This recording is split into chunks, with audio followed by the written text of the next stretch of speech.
The transformation of Horus Lupercal from the Emperor's most trusted son into the architect of the galaxy's greatest betrayal began not with a single moment of corruption, but through a carefully orchestrated campaign of manipulation that exploited the Warmaster's deepest fears and resentments. The seeds of this corruption were planted during Horus's recovery on the moon of Davin, where the insidious influence of the Chaos Gods first took root in his wounded psyche. When Horus fell to the anatheme blade wielded by the possessed Yugen Temba on Davin's moon, the wound proved beyond conventional medical treatment. The weapon, forged in the warp and blessed by the ruinous powers, carried a poison that attacked not just flesh but the very soul. As the Warmaster lay dying aboard his flagship, the vengeful spirit, his desperate sons sought any means to save their Gene father. It was then that Erebus of the Word Bearers, serving as an advisor to the 63rd Expeditionary Fleet, presented what appeared to be their only hope, the healing rituals of Davin's Serpent Lodge. The lodge itself represented a perfect fusion of the warrior lodge system that had spread throughout the legions and the ancient chaos cults that had long festered in the shadows of human civilization. These warrior lodges, ostensibly fraternal organizations that transcended the rigid hierarchies of the legions, had been carefully cultivated by Erebus and his fellow word-bearers as vehicles for corruption. Within the lodges, Astartes from different companies and even different legions could meet as equals, sharing grievances and doubts that would never be voiced in official channels. The Serpent Lodge on Davin took this concept to its logical extreme, blending the brotherhood of warriors with the worship of powers that promise strength beyond mortal limitations. The lodge's inner sanctum, carved from the living rock of Davin's surface, pulsed with barely contained warp energy. Ancient symbols covered the walls, their meanings lost to all but the most dedicated students of forbidden lore. The air itself seemed thick with possibility and menace, charged with the attention of entities that existed beyond the material realm. As Horus's body was brought into this sanctum, the ritual began. The lodge members, their faces hidden behind serpentine masks, chanted in languages that predated human civilization. The words seemed to bypass conscious thought, speaking directly to primal fears and desires. Incense burned in braziers carved to resemble coiled serpents, filling the chamber with smoke that induced visions and lowered the barriers between reality and the Imperium. Within this charged atmosphere, Horus's consciousness was drawn into the warp itself. The experience transcended anything the Primarch had previously encountered, even during his earliest memories of awakening on Thonia. In the realm of pure thought and emotion, Horus found himself confronted by visions that seemed to reveal the true nature of the galaxy and his place within it. The Chaos Gods did not appear to Horus as the monstrous entities they truly were. Instead, they manifested as aspects of concepts he could understand and even admire: strength, ambition, perfection, and knowledge.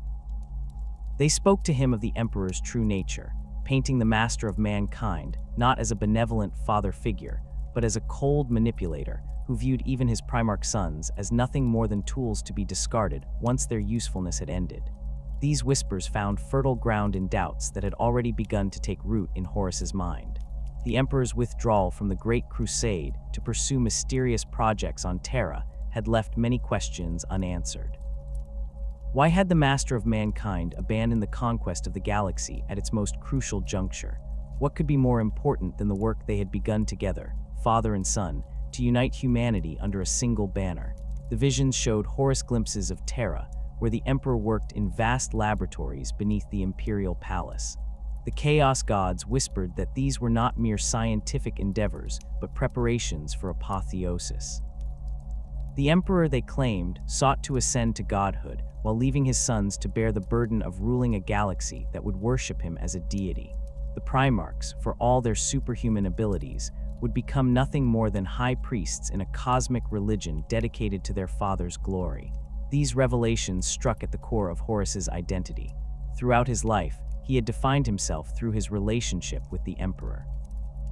He was the first Primarch found, the most trusted, the one chosen to bear the title of Warmaster when the Emperor departed. Yet now he saw this favoritism in a different light. Had he been chosen for his loyalty rather than his merit? Was he nothing more than the most reliable of the Emperor's servants, valued not for his own worth, but for his willingness to follow orders without question. The corruption that seeped into Horus's soul during those critical hours was not a crude possession, but a subtle transformation of perspective. The Chaos Gods did not force new thoughts into his mind, but rather amplified existing doubts and resentments, twisting them into something darker and more destructive. They showed him visions of a future where humanity was united not under the Emperor's tyrannical rule, but under the leadership of those who truly understood the galaxy's harsh realities. Erebus, meanwhile, worked tirelessly to ensure that the corruption took hold.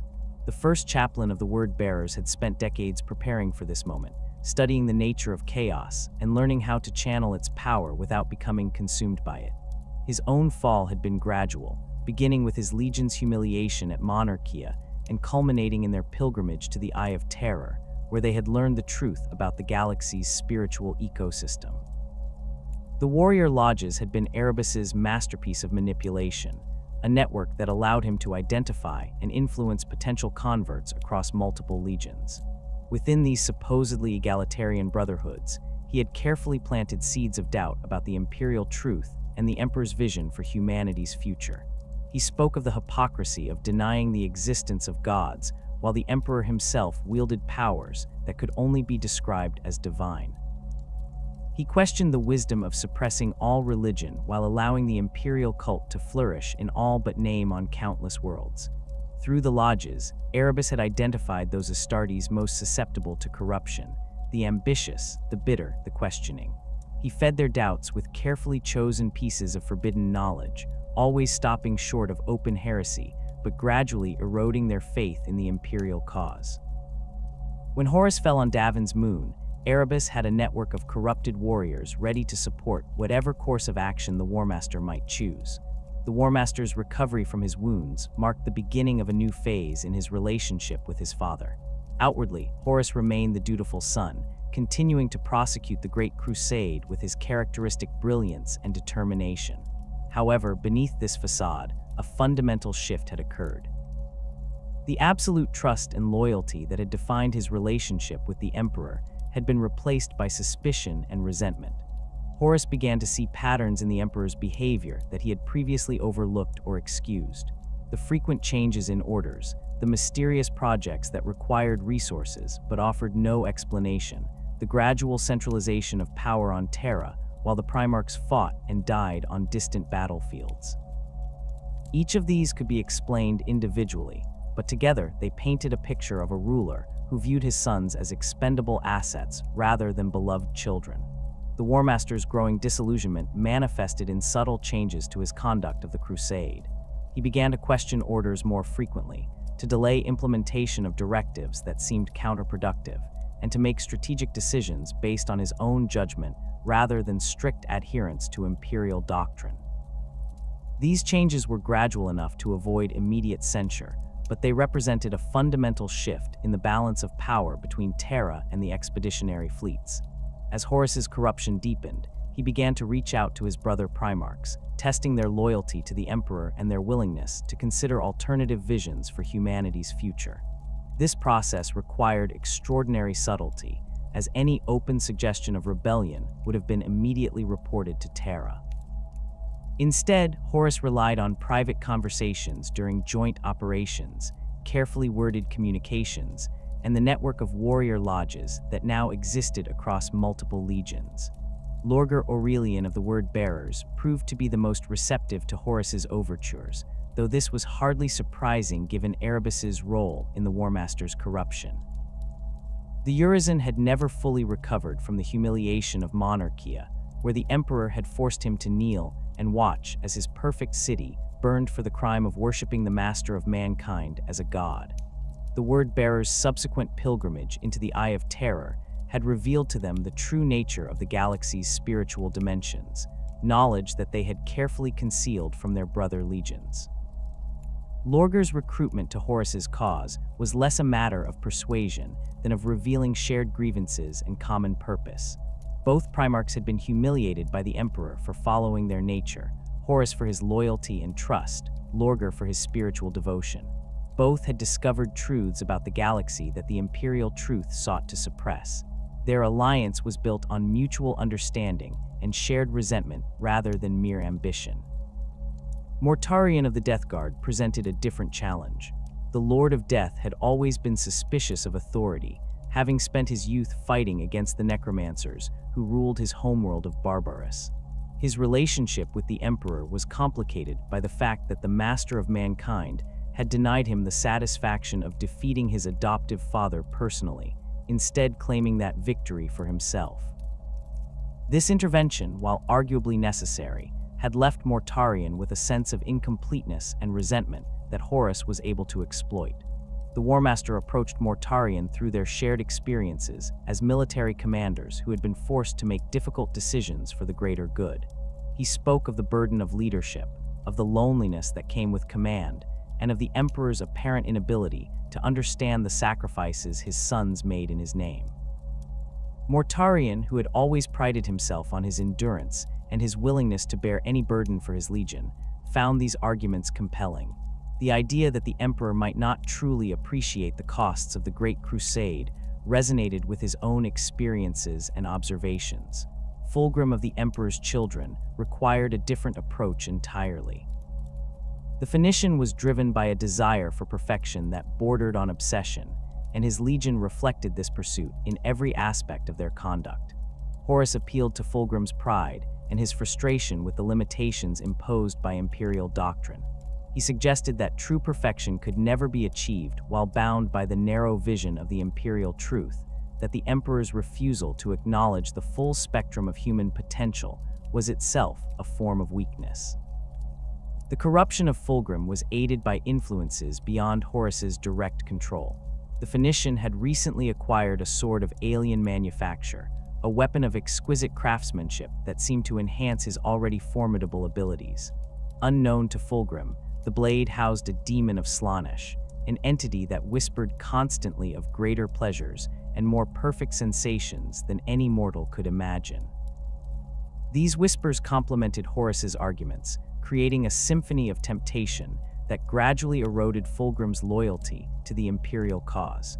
Angron of the World Eaters presented perhaps the greatest challenge of all. The Red Angel's mind had been damaged by the butcher's nails implanted in his skull during his youth on Nuceria, leaving him capable of little beyond rage and violence. However, Horus recognized that Angron's fury was not mindless, but rather the product of deep-seated pain and betrayal. The Emperor had taken Angron from Nuceria just as he was about to die alongside his fellow gladiator slaves, denying him the honorable death he had chosen and forcing him to live with the knowledge that his companions had died without him. Horus approached Angron not through complex arguments, but through simple acknowledgement of his pain.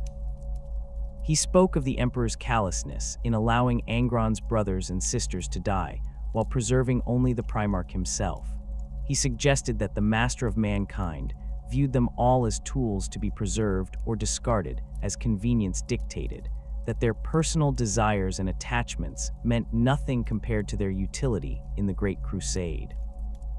The recruitment of these Primarchs was not accomplished through single conversations, but through a gradual process of corruption that unfolded over months and years. Horus was careful to present himself not as a rebel seeking to overthrow the Emperor, but as a concerned son who questioned whether their father's vision truly served humanity's best interests. He spoke of the need for reform rather than revolution, of the possibility that the Emperor might be convinced to change course if presented with sufficient evidence of his errors. This approach allowed the corrupted Primarchs to maintain their self-image as loyal servants of humanity, while gradually accepting ideas that would have horrified them in their previous state. They began to see themselves not as traitors, but as reformers, not as rebels, but as patriots willing to make difficult choices for the greater good. The warrior lodges provided a forum for these ideas to spread beyond the Primarchs themselves, creating networks of corruption that extended throughout their legions. The influence of the Chaos Gods grew stronger as more Astartes fell under their sway. The ruinous powers fed on the emotions generated by this growing conspiracy: the pride of those who believed themselves enlightened, the anger of those who felt betrayed, the ambition of those who saw opportunity in chaos, and the despair of those who had lost faith in the imperial dream. Each corrupted soul became a conduit for warp energy, gradually weakening the barriers between reality and the Imperium in the regions where the traitor legions operated. The warrior lodges that spread throughout the Legiones Astartes during the latter years of the Great Crusade represented one of the most insidious tools of corruption ever employed against the Emperor's forces. What began as genuine fraternal organizations designed to foster brotherhood across the rigid hierarchical structures of the Space Marine legions became the primary vector through which heretical ideologies infiltrated the very heart of the imperial war machine.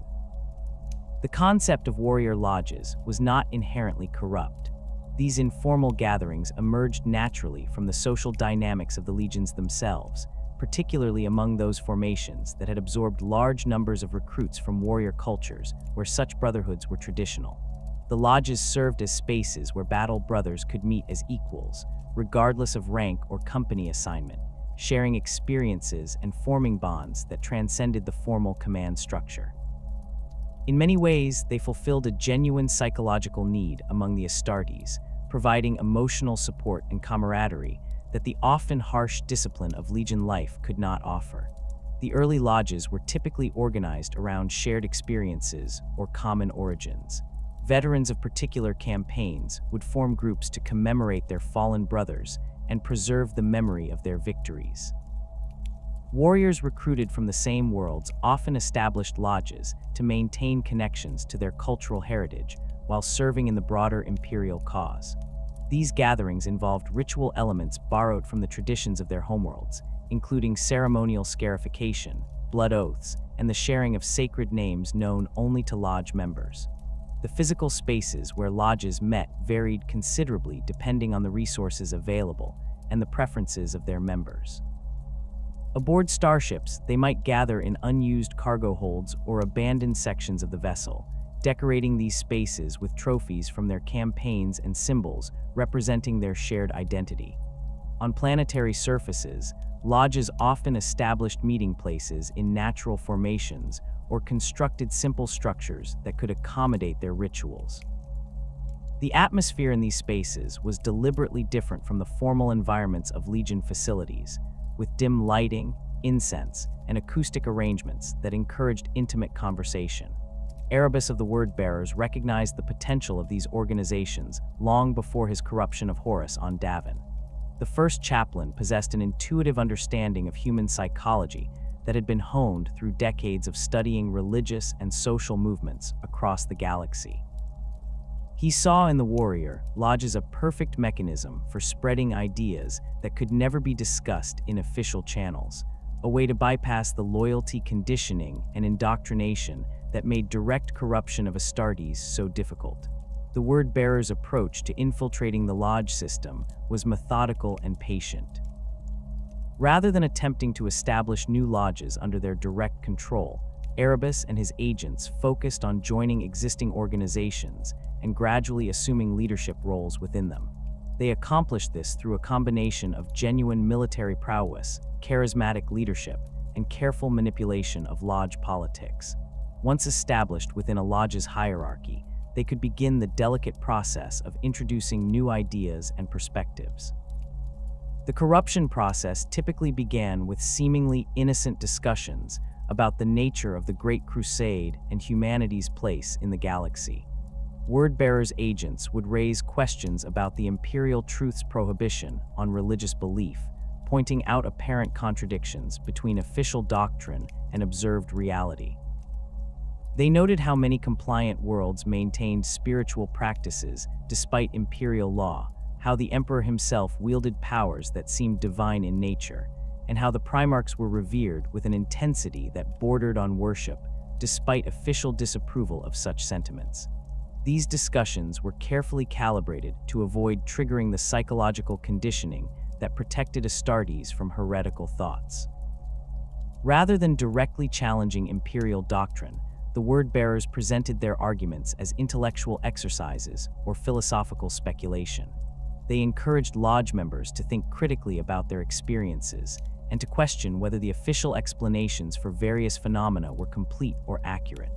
This approach allowed corrupted ideas to take root gradually, seeming to emerge from the warriors' own reasoning rather than being imposed from outside. The lodge system's emphasis on equality and brotherhood made it particularly vulnerable to this form of manipulation. The informal atmosphere and relaxed hierarchy encouraged open discussion and the sharing of doubts or concerns that would never be voiced in official settings. Warriors who might never have questioned imperial doctrine in their regular duties found themselves drawn into increasingly sophisticated theological and philosophical debates during lodge meetings. As the corruption spread, the lodges began to serve as recruitment grounds for more serious forms of heresy. Erebus and his agents carefully observed which warriors showed the greatest receptivity to alternative ideas, noting those who asked probing questions or expressed frustration with imperial policies. These individuals became targets for more intensive corruption efforts, receiving private instruction in forbidden knowledge and gradually being introduced to the true nature of the Chaos Gods. The recruitment process was extremely selective and cautious. The word-bearers understood that moving too quickly or targeting the wrong individuals could expose their entire operation to discovery and destruction. They focused primarily on warriors who already harbored grievances against the imperial system, whether due to personal experiences, cultural conflicts, or philosophical disagreements with official doctrine. Veterans who had witnessed the destruction of compliant worlds for minor infractions, warriors whose homeworld cultures had been suppressed or modified to conform to imperial standards, and officers who had been passed over for promotion, despite their achievements, all proved susceptible to corruption. The corrupted lodges also served as intelligence networks, allowing the word-bearers to map the loyalty patterns within various legions. Through careful observation and strategic questioning, they identified which warriors remained absolutely loyal to the Emperor, which harbored doubts that could be exploited, and which had already begun to question the fundamental assumptions of the imperial cause. This information proved invaluable when the time came to plan the purges that would eliminate loyalist elements from the traitor legions. The lodge meetings themselves evolved to accommodate their new purpose as centers of conspiracy. The ritual elements that had always been part of lodge culture were gradually modified to include increasingly heretical components.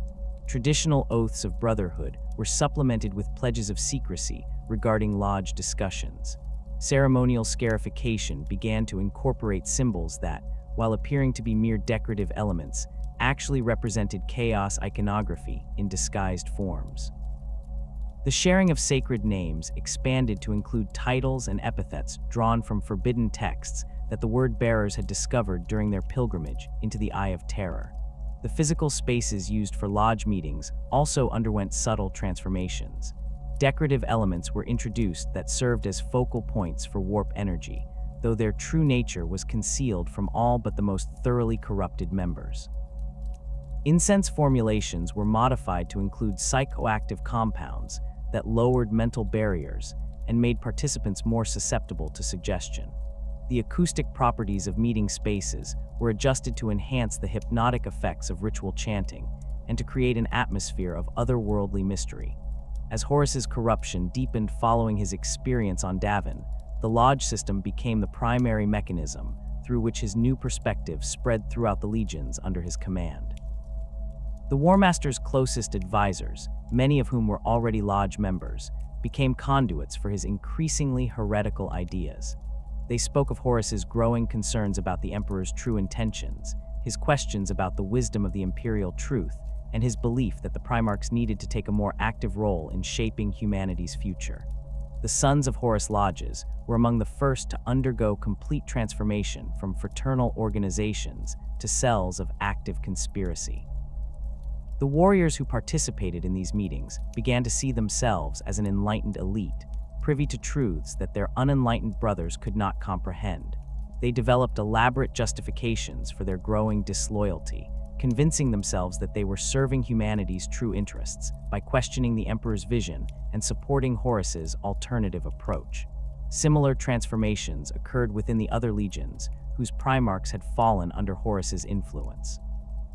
The Death Guard lodges became forums for discussing Mortarian's growing disillusionment with imperial policies, and his belief that the Emperor had never truly understood the sacrifices required by the Great Crusade.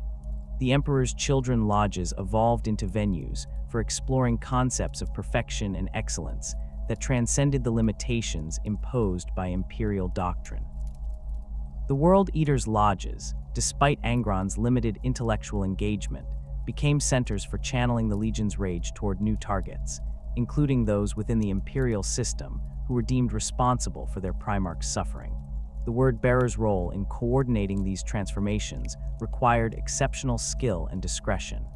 Erebus and his agents had to maintain the appearance of loyalty while simultaneously orchestrating a galaxy-spanning conspiracy. They accomplished this through a combination of coded communications, carefully planned meetings during joint operations, and the use of lodge networks to pass information between different legions. The informal nature of lodge gatherings provided perfect cover for these activities, as discussions that might have seemed suspicious in official contexts appeared to be nothing more than typical warrior bonding. The intelligence gathered through the lodge system proved crucial in identifying loyalist elements within the traitor legions. The Word-Bearers compiled detailed records of which warriors participated enthusiastically in lodge activities, which remained aloof or suspicious, and which actively opposed the new directions their organizations were taking. They noted patterns of association, mapping the personal relationships and loyalty networks that existed within each legion. This information allowed them to predict which warriors would likely remain loyal to the Emperor when the time came for open rebellion. The identification process was complicated by the fact that many loyalist Astartes were also lodge members who had not yet recognized the heretical nature of their organization's evolution. These warriors presented a particular challenge, as they possessed detailed knowledge of lodge activities and membership, but remained fundamentally committed to the imperial cause. The Word-Bearers had to determine which of these individuals might be turned through further corruption efforts, and which represented insurmountable security risks that would need to be eliminated. The planning for the eventual purge of loyalist elements began long before the Isstvan system became the chosen location for this betrayal.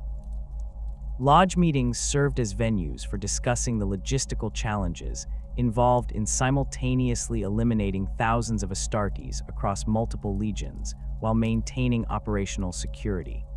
The conspirators had to consider questions of timing, coordination, and cover stories that would prevent the loyalists from recognizing their danger until it was too late to respond effectively. The lodge system also facilitated the recruitment of mortal personnel who would play supporting roles in the coming betrayal. Ship crews, army units, and mechanicum forces all had their own informal social networks that paralleled the Astartes lodges. Word-Bearers' agents worked to identify and corrupt key individuals within these organizations, creating a broader conspiracy that extended far beyond the Space Marine legions themselves. These mortal conspirators would prove essential in controlling communications, managing logistics, and preventing loyalist elements from escaping or calling for reinforcement during the purges. The transformation of the warrior, lodges from fraternal organizations into instruments of treachery, represented one of the most sophisticated corruption efforts in imperial history. The Word-Bearers had successfully weaponized the natural human desire for brotherhood and belonging, turning it into a tool for spreading heresy and identifying targets for elimination. The lodge system's emphasis on secrecy and exclusive membership made it nearly impossible for loyalist forces to detect the growing conspiracy, until it was far too late to prevent its culmination in the fires of betrayal that would soon consume the Isstvan system. The corruption networks established through the warrior lodges had served their purpose in identifying loyalist elements within the traitor legions, but the physical elimination of these warriors required methods that went far beyond conventional warfare. Horus and his conspirators faced a fundamental tactical problem: how to simultaneously eliminate thousands of veteran Astartes who possessed the same training, equipment, and superhuman capabilities as their traitorous brothers. A direct confrontation would result in massive casualties among the traitor forces and potentially allow significant numbers of loyalists to escape and warn Terra of the rebellion. The solution to this dilemma came in the form of weapons so horrific that their deployment would forever mark the Warmaster's complete abandonment of any pretense of honor or humanity. The Life Eater virus represented the pinnacle of the Imperium's biological warfare capabilities, a weapon system developed during the darkest days of the Age of Strife, when humanity's survival often depended on the complete eradication of hostile populations. The virus itself was not a single organism, but rather a carefully engineered cocktail of synthetic pathogens designed to attack organic matter at the cellular level. Unlike conventional biological weapons that targeted specific physiological systems, the Life Eater virus consumed the fundamental building blocks of life itself, breaking down complex organic molecules into their component elements with terrifying efficiency. The technical specifications of the virus revealed the depth of scientific knowledge that had gone into its creation. The primary pathogen was a modified bacteriophage that had been altered to target not just bacterial cells, but any organic structure containing carbon-based compounds. The virus carried genetic material that hijacked cellular machinery, forcing infected cells to produce more viral particles while simultaneously breaking down their own structural proteins. This process created a cascading effect where each infected cell became a factory for producing agents of its own destruction. Secondary components of the viral cocktail included synthetic enzymes that accelerated the breakdown of organic polymers, ensuring that even dead tissue would not escape consumption.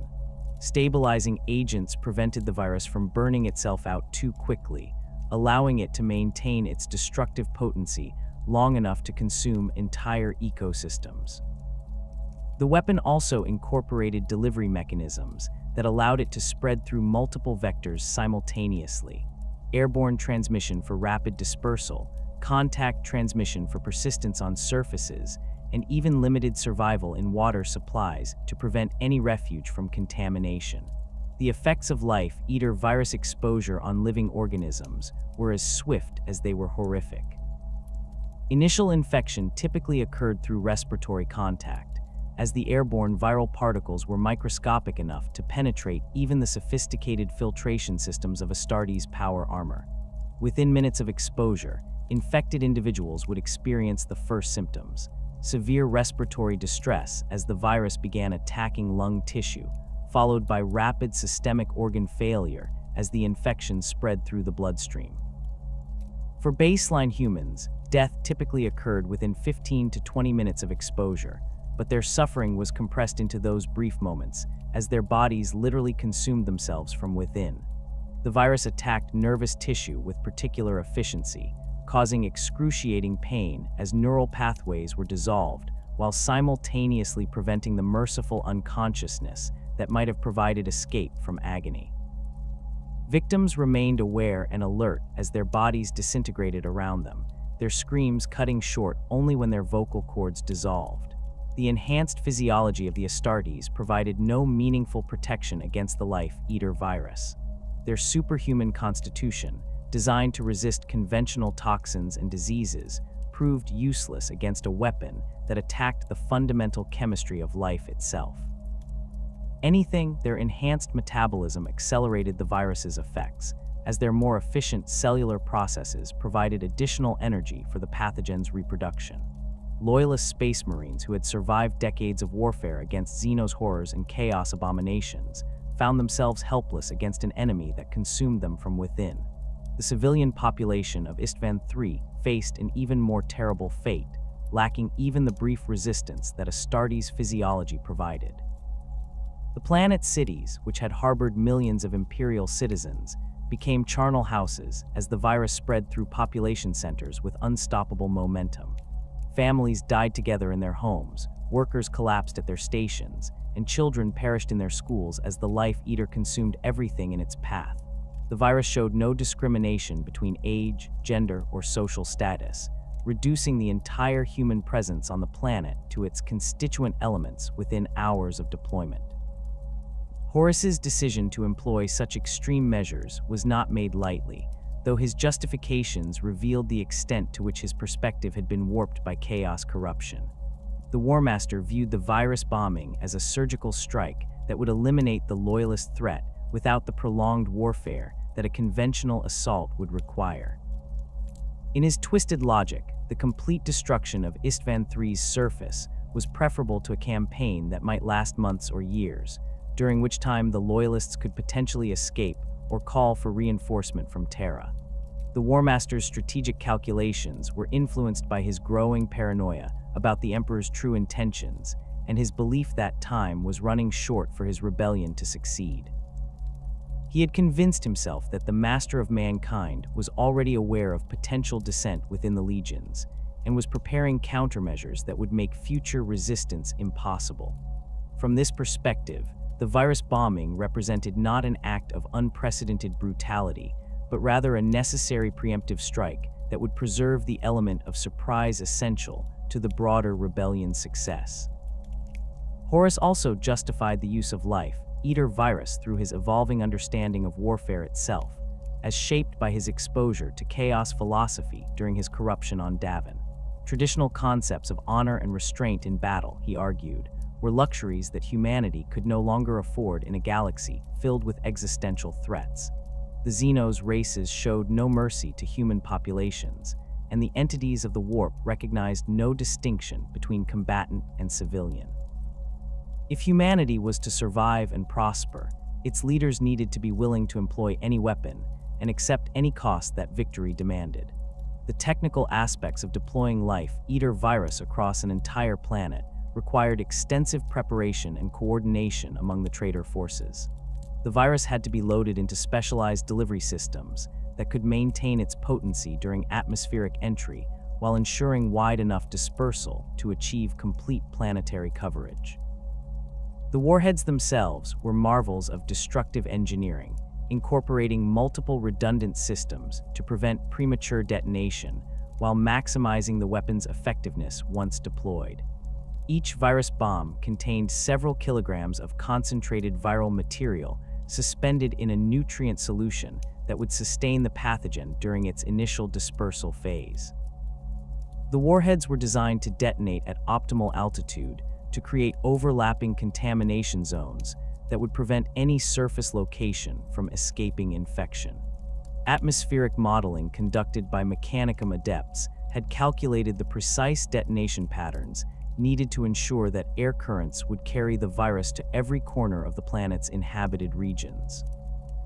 The delivery systems chosen for the Isstvan III bombardment included both orbital bombardment platforms and aircraft-launched munitions, providing multiple vectors of attack that would overwhelm any defensive measures the Loyalists might attempt.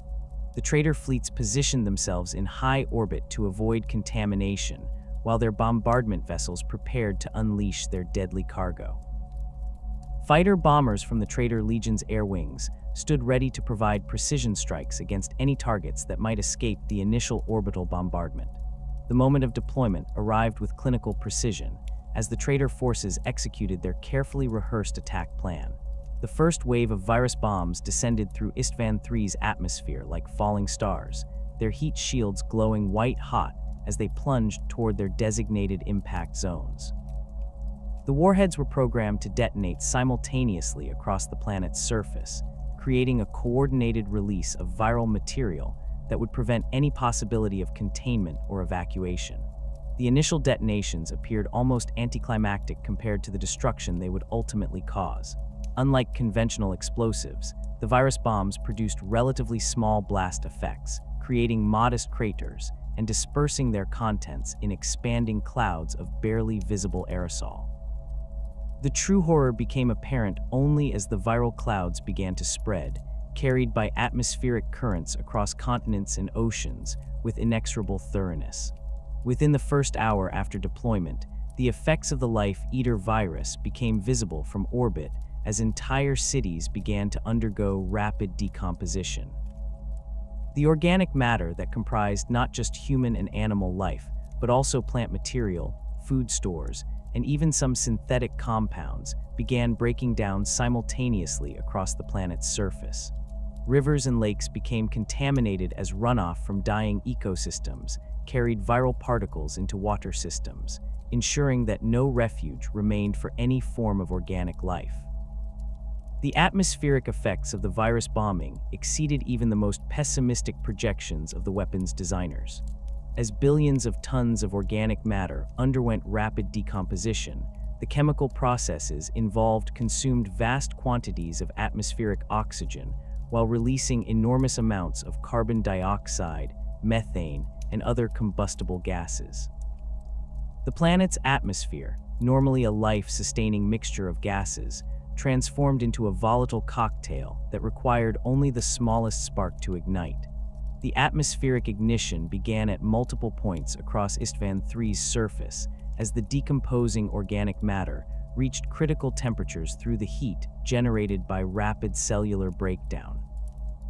The first flames appeared as small fires that might have been mistaken for ordinary combustion, but they quickly spread as the oxygen-depleted, gas-rich atmosphere provided ideal conditions for sustained burning.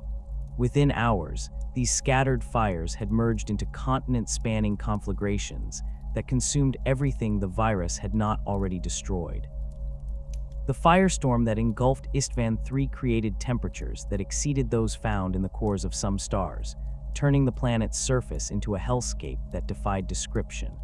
The atmospheric burning consumed not just the gases released by viral decomposition, but also the oxygen reserves in the planet's atmosphere, creating a feedback loop that sustained the fires for days after the initial ignition.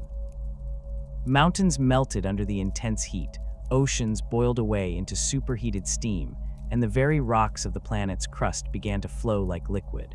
From orbit, the traitor fleets watched as Isstvan III transformed from a verdant world into a glowing ember suspended in the void.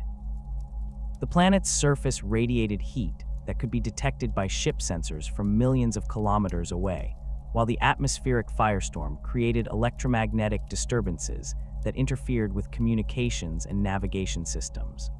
The world that had once hosted millions of imperial citizens and thousands of loyalist Astartes had become a monument to the absolute ruthlessness that Horus was prepared to employ in service of his rebellion.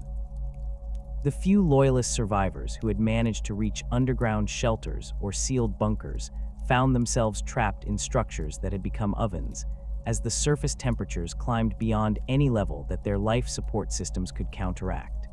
Those who attempted to emerge from their refuges encountered an atmosphere so toxic and superheated that even Astartes' physiology could not survive exposure for more than moments. The planet's surface had become literally uninhabitable, transformed into an environment more hostile than the void of space itself. The virus bombing of Isstvan III represented a watershed moment in the Horus Heresy, marking the point at which the rebellion crossed from political dissent into genocidal warfare. The weapon's deployment demonstrated that the traitor forces were prepared to employ any means necessary to achieve their goals, regardless of the cost in innocent lives or the long-term consequences for the galaxy. The precedent established on Isstvan III would influence the conduct of the civil war for years to come, as both sides gradually abandoned the restraints that had previously limited the scope of imperial military operations.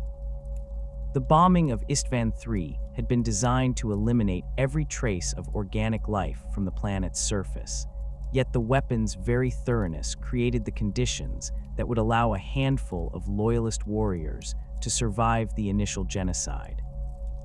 As the Life-Eater virus consumed the planet's biosphere, and the subsequent firestorm scoured the surface clean, deep underground installations and reinforced bunker complexes, provided temporary refuge for those fortunate enough to reach them before the atmospheric ignition began.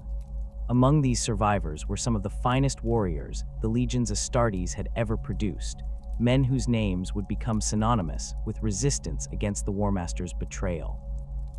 Captain Saul Tarvitz of the Emperor's Children had been among the first to recognize the true nature of Horus's corruption, though his understanding came too late to prevent the tragedy that was about to unfold.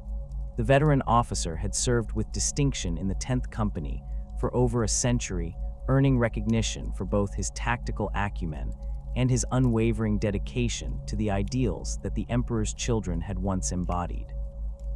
Unlike many of his battle brothers who had been seduced by Fulgrim's increasingly obsessive pursuit of perfection, Tarvitz maintained a clear perspective on what that perfection should represent: service to humanity and loyalty to the Emperor above all else. The first indication that something was fundamentally wrong came during the pre-deployment briefings aboard the Pride of the Emperor. Tarvitz had noticed subtle changes in the behavior of his fellow officers, particularly those who had become prominent members of the warrior lodges that had spread throughout the Legion. These warriors, once paragons of the Emperor's children's noble ideals, now spoke with barely concealed contempt about the limitations imposed by imperial doctrine and the need for their legion to pursue excellence without regard for outdated restrictions. More disturbing still were the private conversations Tarvitz overheard between lodge members, discussions that touched on subjects that should have been unthinkable for loyal Astartes. They spoke of the Emperor's failures, of his apparent abandonment of the Great Crusade, and of Horus's superior understanding of what humanity truly needed to survive in a hostile galaxy. These whispers of heresy were couched in language that made them seem like legitimate strategic discussions, but Tarvitz recognized the underlying corruption that had taken root in his legion's heart. The captain's growing unease crystallized into certainty when he witnessed a lodge meeting that had been thought secure from outside observation. Hidden in the maintenance spaces of the Pride of the Emperor, Tarvitz watched as his battle brothers engaged in rituals that bore no resemblance to the traditions of their homeworld or the customs of the Emperor's children. The warriors carved symbols into their flesh that seemed to writhe and shift in the dim light, while their chanting incorporated words in languages that predated human civilization. The transformation of his legion from noble warriors into something alien and corrupt struck Tarvitz with the force of a physical blow. Armed with this knowledge, Tarvitz attempted to warn his remaining loyal brothers within the Emperor's children, but he quickly discovered that the corruption had spread far deeper than he had initially realized. Warriors he had served alongside for decades looked at him with suspicion when he raised concerns about the lodge activities, while others dismissed his observations as paranoia or jealousy. The few who shared his concerns were either already aware of the situation or too frightened to act on their knowledge. The captain's isolation within his own legion became complete when he learned of the planned deployment to Isstvan III. The mission briefing spoke of a routine compliance action against a rebellious governor, but Tarvitz recognized the signs of a more sinister purpose. The selection of personnel for the deployment seemed designed to place specific warriors in harm's way while keeping others safely aboard the fleet. The loyalist elements within each legion were being systematically identified and marked for elimination.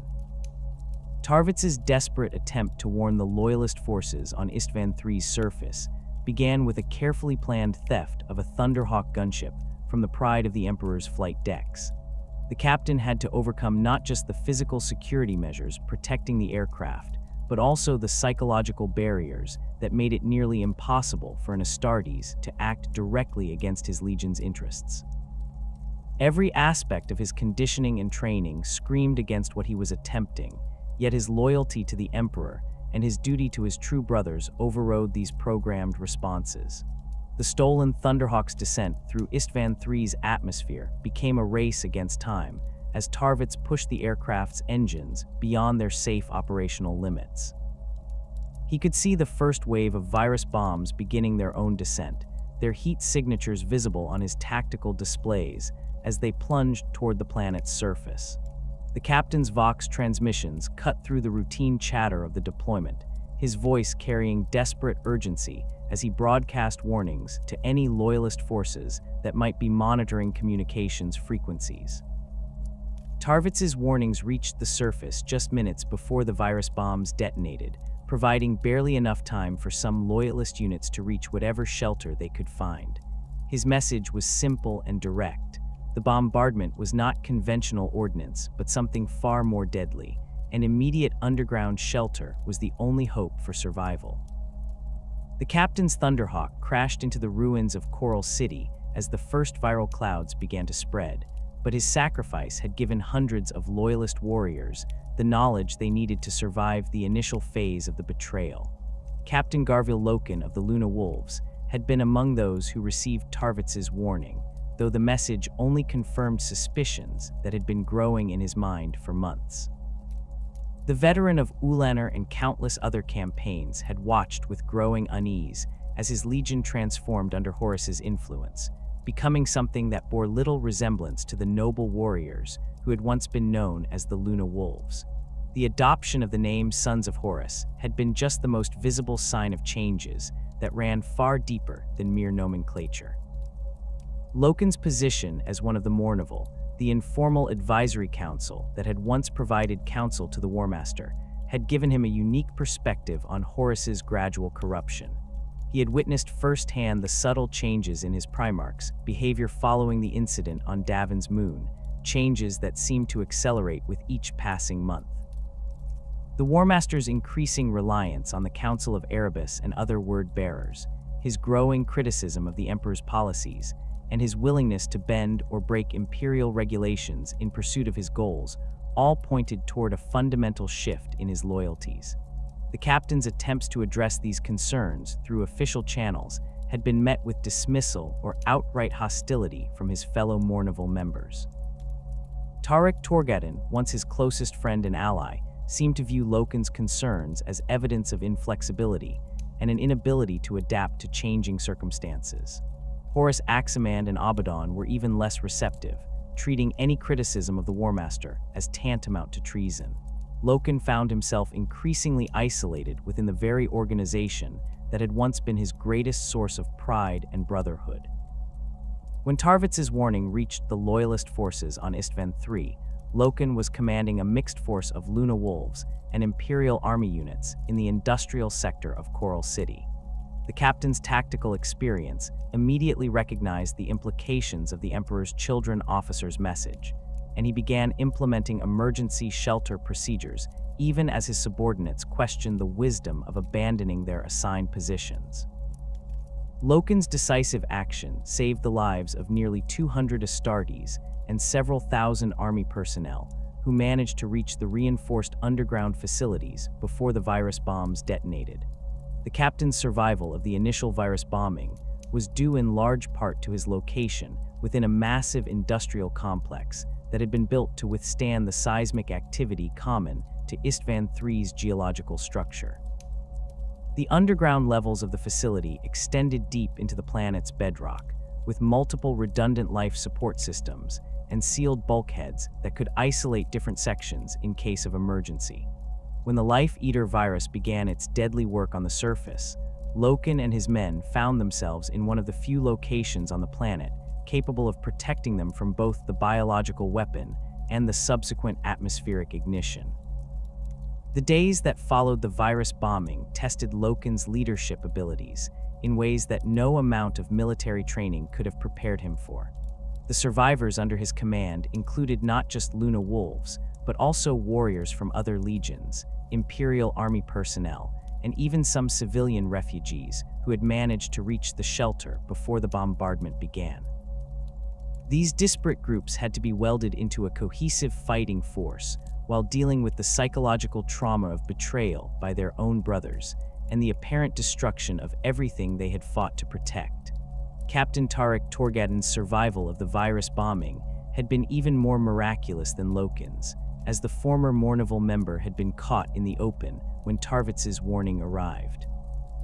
Torgadin had been leading a reconnaissance patrol through the outer districts of Coral City when the first viral clouds began to spread, and only his quick thinking and intimate knowledge of the city's layout had allowed him to reach shelter in time. The captain had commandeered a civilian transport and driven it directly through the walls of a reinforced warehouse, sealing himself and his men inside just as the atmospheric ignition began. Torgadin's experience during the virus bombing had been transformative in ways that went beyond mere survival. The captain had always been known for his humor and irreverent attitude toward authority, traits that had made him popular among the rank and file, while occasionally causing friction with more serious-minded officers. The horror of watching his homeworld sky burn while knowing that his own Primarch had ordered the destruction stripped away much of his casual cynicism, replacing it with a grim determination to resist the corruption that had consumed his legion. The reunion between Loken and Torghadan occurred 3 days after the bombing, when patrol groups from their respective survivor enclaves encountered each other in the ruins of what had once been Coral City's commercial district. The meeting was emotional for both captains, as each had assumed the other had perished in the bombardment. Their embrace amid the ash-covered rubble of their former deployment zone symbolized not just personal survival, but the persistence of the bonds that had once defined the Luna Wolves' brotherhood. The two captains quickly recognized that their individual survival efforts needed to be coordinated if they were to have any hope of meaningful resistance against the traitor forces that would inevitably come to confirm the bombardment's success. Torghadan's group had managed to salvage significant quantities of equipment and supplies from abandoned Imperial army positions, while Loken's survivors included several tech marines whose expertise would be crucial for maintaining their weapons and armor in the harsh post-bombardment environment. The formation of a unified command structure among the survivors required delicate negotiation, as the traditional Legion hierarchies had been shattered by the betrayal. Warriors who had once served under different Primarchs now found themselves fighting alongside former enemies, while officers who had held positions of authority in their respective legions had to work with subordinates from other formations. Loken's reputation for fairness and tactical competence made him a natural choice for overall command, while Torghadan's charisma and ability to maintain morale proved invaluable in keeping the disparate groups focused on their common cause. The survivors' first major challenge came in the form of scavenging operations designed to gather the resources necessary for sustained resistance. The virus bombing and subsequent firestorm had destroyed most of the planet's infrastructure, but some hardened military installations and deep storage facilities had survived the initial destruction. These locations contained weapons, ammunition, medical supplies, and other equipment that would be essential for any attempt to fight back against the traitor forces. The scavenging missions required careful planning and execution, as the planet's surface remained extremely hazardous even weeks after the bombing. The atmospheric composition had stabilized somewhat, but toxic gases still lingered in low-lying areas, while the intense heat generated by the firestorm had left many structures weakened and prone to collapse. The survivors had to navigate this hostile environment while avoiding detection by any traitor reconnaissance forces that might be monitoring the planet's surface. During these operations, the loyalist survivors encountered other groups of Astartes who had managed to survive the bombardment through various means. Some had been fortunate enough to reach shelter in time, while others had survived through sheer chance or the intervention of battle brothers who had recognized the danger. Each new group that joined the growing resistance brought additional manpower and expertise, but also potential security risks if any of their number harbored divided loyalties. The integration of these disparate survivor groups required Loken and Torghadan to develop new protocols for verifying loyalty and maintaining operational security. Traditional methods of identification and verification had become meaningless when battle brothers could no longer trust their own legions, and the survivors had to create new systems based on demonstrated actions rather than formal credentials. Warriors who had actively resisted the corruption within their legions, or who had attempted to warn others of the impending betrayal, were generally accepted without question, while those whose loyalty remained uncertain were subjected to careful observation and limited access to sensitive information. The psychological impact of the betrayal on the survivors cannot be overstated, as these warriors had to confront the reality that everything they had believed about their legions and their Primarchs had been fundamentally wrong. Many of the survivors had served for decades or even centuries under the command of the very leaders who had now revealed themselves as traitors, and the cognitive dissonance created by this revelation threatened to shatter their ability to function as effective fighting forces.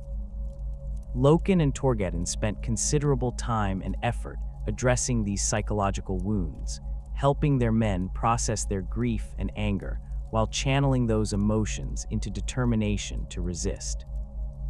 The formation of mixed legion units among the survivors represented a radical departure from traditional Astartes organization, as warriors who had been trained to fight as part of cohesive legion formations now had to adapt to working alongside battle brothers from different genetic lineages and tactical traditions. Death Guard survivors brought their expertise in attrition warfare and toxic environments, while Emperor's Children veterans contributed their knowledge of precision tactics and equipment maintenance. World Eater's survivors, despite their reputation for uncontrolled aggression, proved surprisingly effective at close-quarters combat in the ruins of Isstvan III's cities. The development of these improvised tactical formations required extensive training and coordination, as the survivors had to learn to work together despite fundamental differences in their combat doctrines and cultural backgrounds. Loken's leadership proved crucial in this process, as his experience commanding diverse forces during the Great Crusade had given him insights into how different military traditions could be combined effectively. The captain's ability to identify and utilize the unique strengths of each survivor group, while minimizing the friction created by their differences, became one of the key factors in the Resistance's early success. As the survivors established their operational base in the deeper levels of Coral City's industrial complex, the strategic importance of the Precentor's palace became increasingly apparent to their leadership. The massive governmental complex, located at the heart of the city's administrative district, represented far more than just another fortified position. Its symbolic significance as the seat of imperial authority on Isstvan III made it a natural rallying point for loyalist forces, while its physical characteristics offered defensive advantages that could not be replicated elsewhere on the devastated planet. The Precentor's palace had been constructed during the early years of imperial compliance, designed to serve as both the planetary governor's residence and the primary command center for imperial military operations in the Isstvan system. The architects who planned the complex had drawn inspiration from the great fortress palaces of Terra, creating a structure that combined administrative functionality with defensive capabilities. The palace's foundations extended deep into the bedrock beneath Coral City, with multiple levels of reinforced bunkers and command centers that had been designed to coordinate military operations across entire sectors. The building's superstructure rose nearly 2 kilometers above the city's surface, its armored walls and defensive towers creating an imposing silhouette that could be seen from orbit. The palace's exterior was clad in ceramite plates backed by layers of reinforced rockcrete, providing protection against orbital bombardment and heavy weapons fire. Defensive positions built into the structure's facade housed automated weapon systems and provided firing positions for defenders, while the building's height offered commanding views of the surrounding urban landscape. The palace's internal layout reflected its dual nature as both administrative center and military fortress. The upper levels contained the ceremonial halls and offices where the planetary government had conducted its business, with soaring chambers decorated with murals depicting imperial victories and sculptures honoring the emperor's glory. These spaces, while impressive, were of limited tactical value to the survivors. The middle levels housed the palace's primary defensive systems, including command centers, armories, and barracks that had been designed to support extended siege operations. The lower levels of the palace complex proved to be its most valuable feature from a defensive standpoint. These subterranean installations included multiple redundant power systems, water treatment facilities, and air filtration systems that could sustain thousands of personnel for extended periods. The palace's foundations also connected to the city's extensive tunnel network, providing potential escape routes and supply lines that could be crucial during a prolonged siege. Most importantly, the deepest levels contained hardened communication centers with powerful Vox, arrays capable of reaching Imperial forces throughout the sector. The survivors' reconnaissance of the palace revealed that the structure had survived the virus bombing and subsequent firestorm relatively intact, though its upper levels showed significant damage from the extreme temperatures generated during the atmospheric ignition. The building's defensive systems remained largely functional, powered by geothermal generators that had continued operating throughout the bombardment. The palace's automated defenses had detected the approach of reconnaissance teams, but their targeting protocols could be overridden by personnel with the proper authorization codes. Loken's decision to establish the palace as the Loyalists' primary stronghold was based on both tactical and psychological considerations. From a purely military perspective, the structure offered defensive advantages that could not be matched by any other location on the planet. Its elevated position provided excellent fields of fire across the surrounding city, while its reinforced construction could withstand sustained bombardment from orbital assets. The palace's internal layout, with its multiple defensive lines and choke points, would force any attacking force to fight for every corridor and chamber. The psychological impact of holding the Precentor's palace was equally important to the survivors' morale and their broader strategic objectives. The building represented the continuation of imperial authority on Isstvan III, a visible symbol that the Emperor's rule had not been completely extinguished by the traitor's betrayal. For the loyalist Astartes, many of whom were struggling with the psychological trauma of their legion's corruption, the palace provided a tangible connection to the oaths they had sworn and the cause they continued to serve. The movement of survivor groups to the palace required careful coordination to avoid detection by any traitor reconnaissance forces that might be monitoring the planet's surface. The Loyalists moved in small groups during periods of reduced visibility, using the ruins of Coral City to conceal their movements while avoiding the open spaces where they might be spotted by orbital surveillance. The survivors' knowledge of the city's layout, gained through their pre-bombardment deployment, proved invaluable in navigating the transformed urban landscape. The palace's occupation by Loyalist forces began with the establishment of security perimeters and the activation of the building's defensive systems. Tech-Marine specialists worked to restore damaged equipment and optimize the structure's defensive capabilities, while tactical squads established firing positions and observation posts throughout the complex. The survivors' limited numbers required careful deployment to cover the palace's extensive perimeter, with automated systems supplementing human defenders in areas where manpower was insufficient. The traitor force's response to the Loyalist consolidation at the Precentor's palace marked the beginning of a new phase in the Isstvan III campaign. Initial reconnaissance flights by traitor aircraft confirmed that significant numbers of Loyalist survivors had gathered at the palace, presenting Horus's forces with a tactical problem they had not anticipated. The virus bombing was supposed to have eliminated all resistance on the planet's surface, but the continued presence of organized Loyalist forces threatened to complicate the Warmaster's broader strategic objectives. The traitors' first attempts to eliminate the palace garrison relied on orbital bombardment from the fleet assets positioned above Isstvan III. However, the survivors had anticipated this response and had taken steps to minimize their vulnerability to such attacks. The palace's defensive shields, powered by the building's geothermal systems, provided protection against all but the most concentrated bombardment. More importantly, the Loyalists had positioned themselves throughout the structure in ways that made it impossible to eliminate them without completely destroying the building, something the traitors were reluctant to do given the palace's symbolic importance.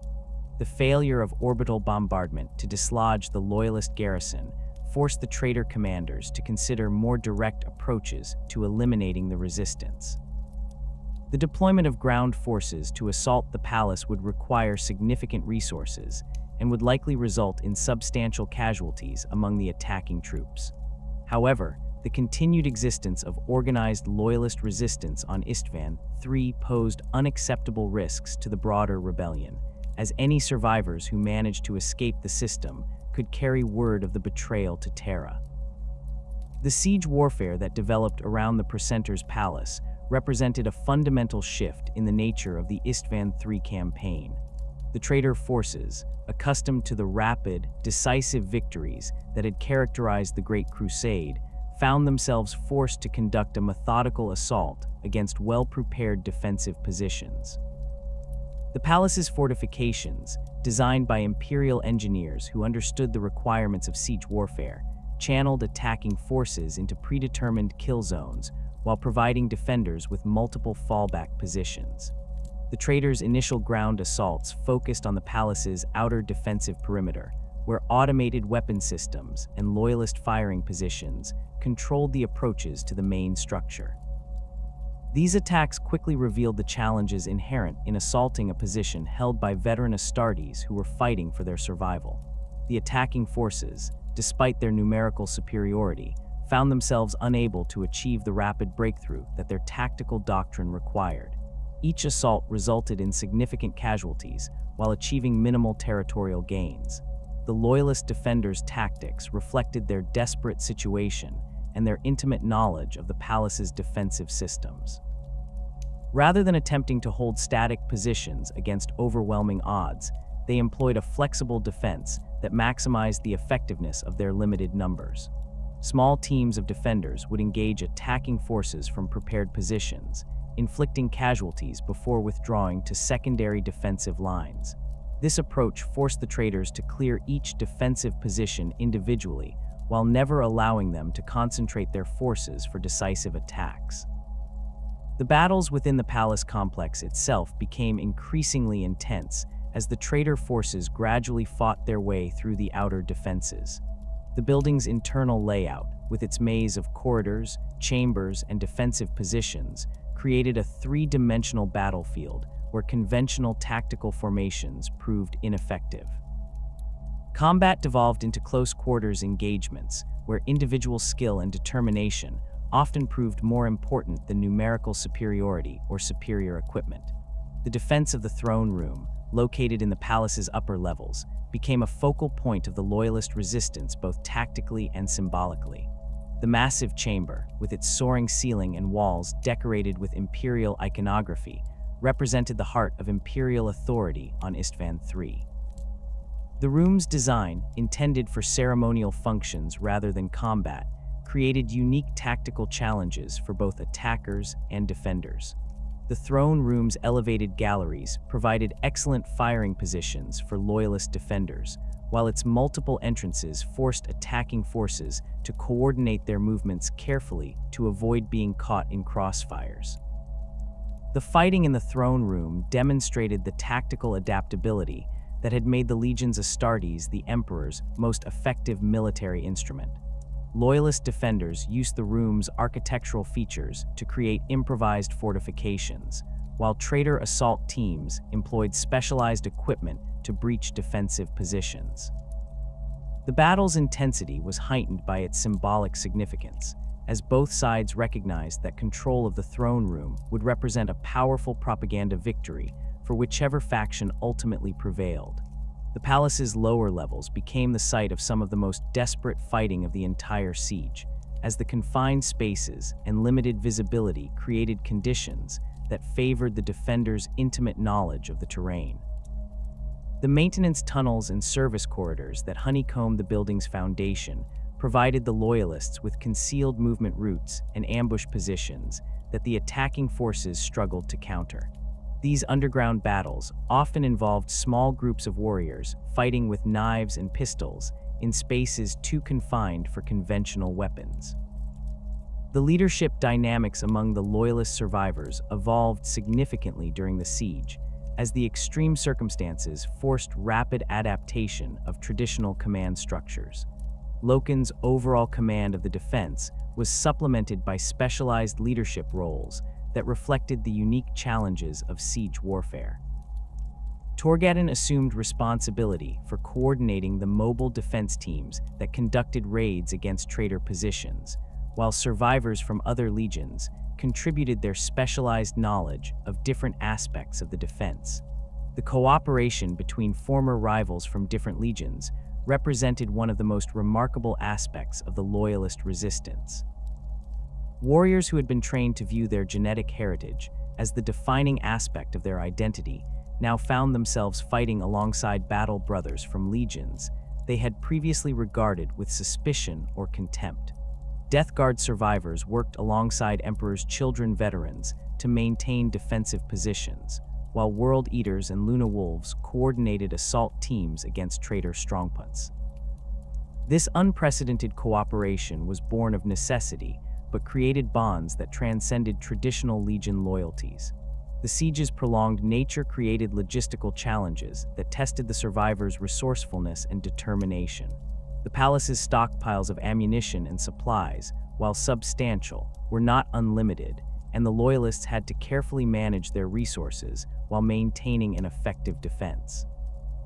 Scavenging teams continued to operate in the ruins surrounding the palace, gathering equipment and supplies from abandoned positions while avoiding detection by traitor patrols. The psychological trauma inflicted upon the loyalist survivors went far beyond the physical wounds of battle or even the horror of witnessing their homeworld's destruction. For warriors who had spent decades or centuries fighting alongside their Legion brothers, the realization that these same companions had become mortal enemies created a form of spiritual devastation that threatened to shatter their ability to function as effective combatants. The bonds forged through shared warfare, mutual sacrifice, and the brotherhood of the gene seed ran deeper than mere camaraderie. They represented the fundamental structure upon which each Astartes had built his identity and understanding of his place in the galaxy. Captain Garville Loken experienced this psychological rupture most acutely during his first direct confrontation with former Luna Wolves who had embraced Horus's rebellion.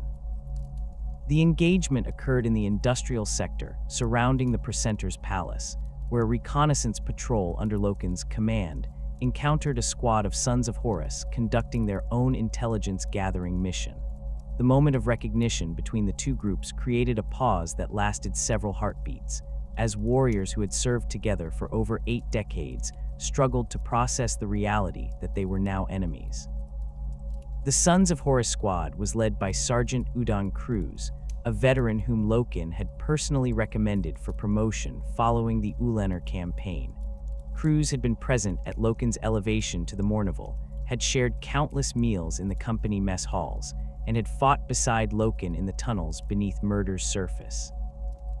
Now the sergeant's armor bore the Eye of Horus in place of the Luna Wolf's crescent moon, while his face showed the subtle signs of corruption that marked those who had fully embraced the Warrior Lodge philosophies. The firefight that erupted between the two patrols lasted only minutes, but its intensity reflected the intimate knowledge each side possessed of their opponent's tactics and capabilities. Loken knew exactly how Cruz would position his men, could predict the sergeant's likely responses to different tactical situations, and understood the specific strengths and weaknesses of each warrior in the enemy squad. This knowledge, which should have provided a decisive advantage, instead created a form of tactical paralysis, as Loken found himself anticipating moves that never came, expecting familiar patterns of behavior from warriors whose fundamental nature had been transformed by corruption. The traitor Astartes displayed tactical innovations that revealed how thoroughly their perspective on warfare had changed since embracing Horus's rebellion.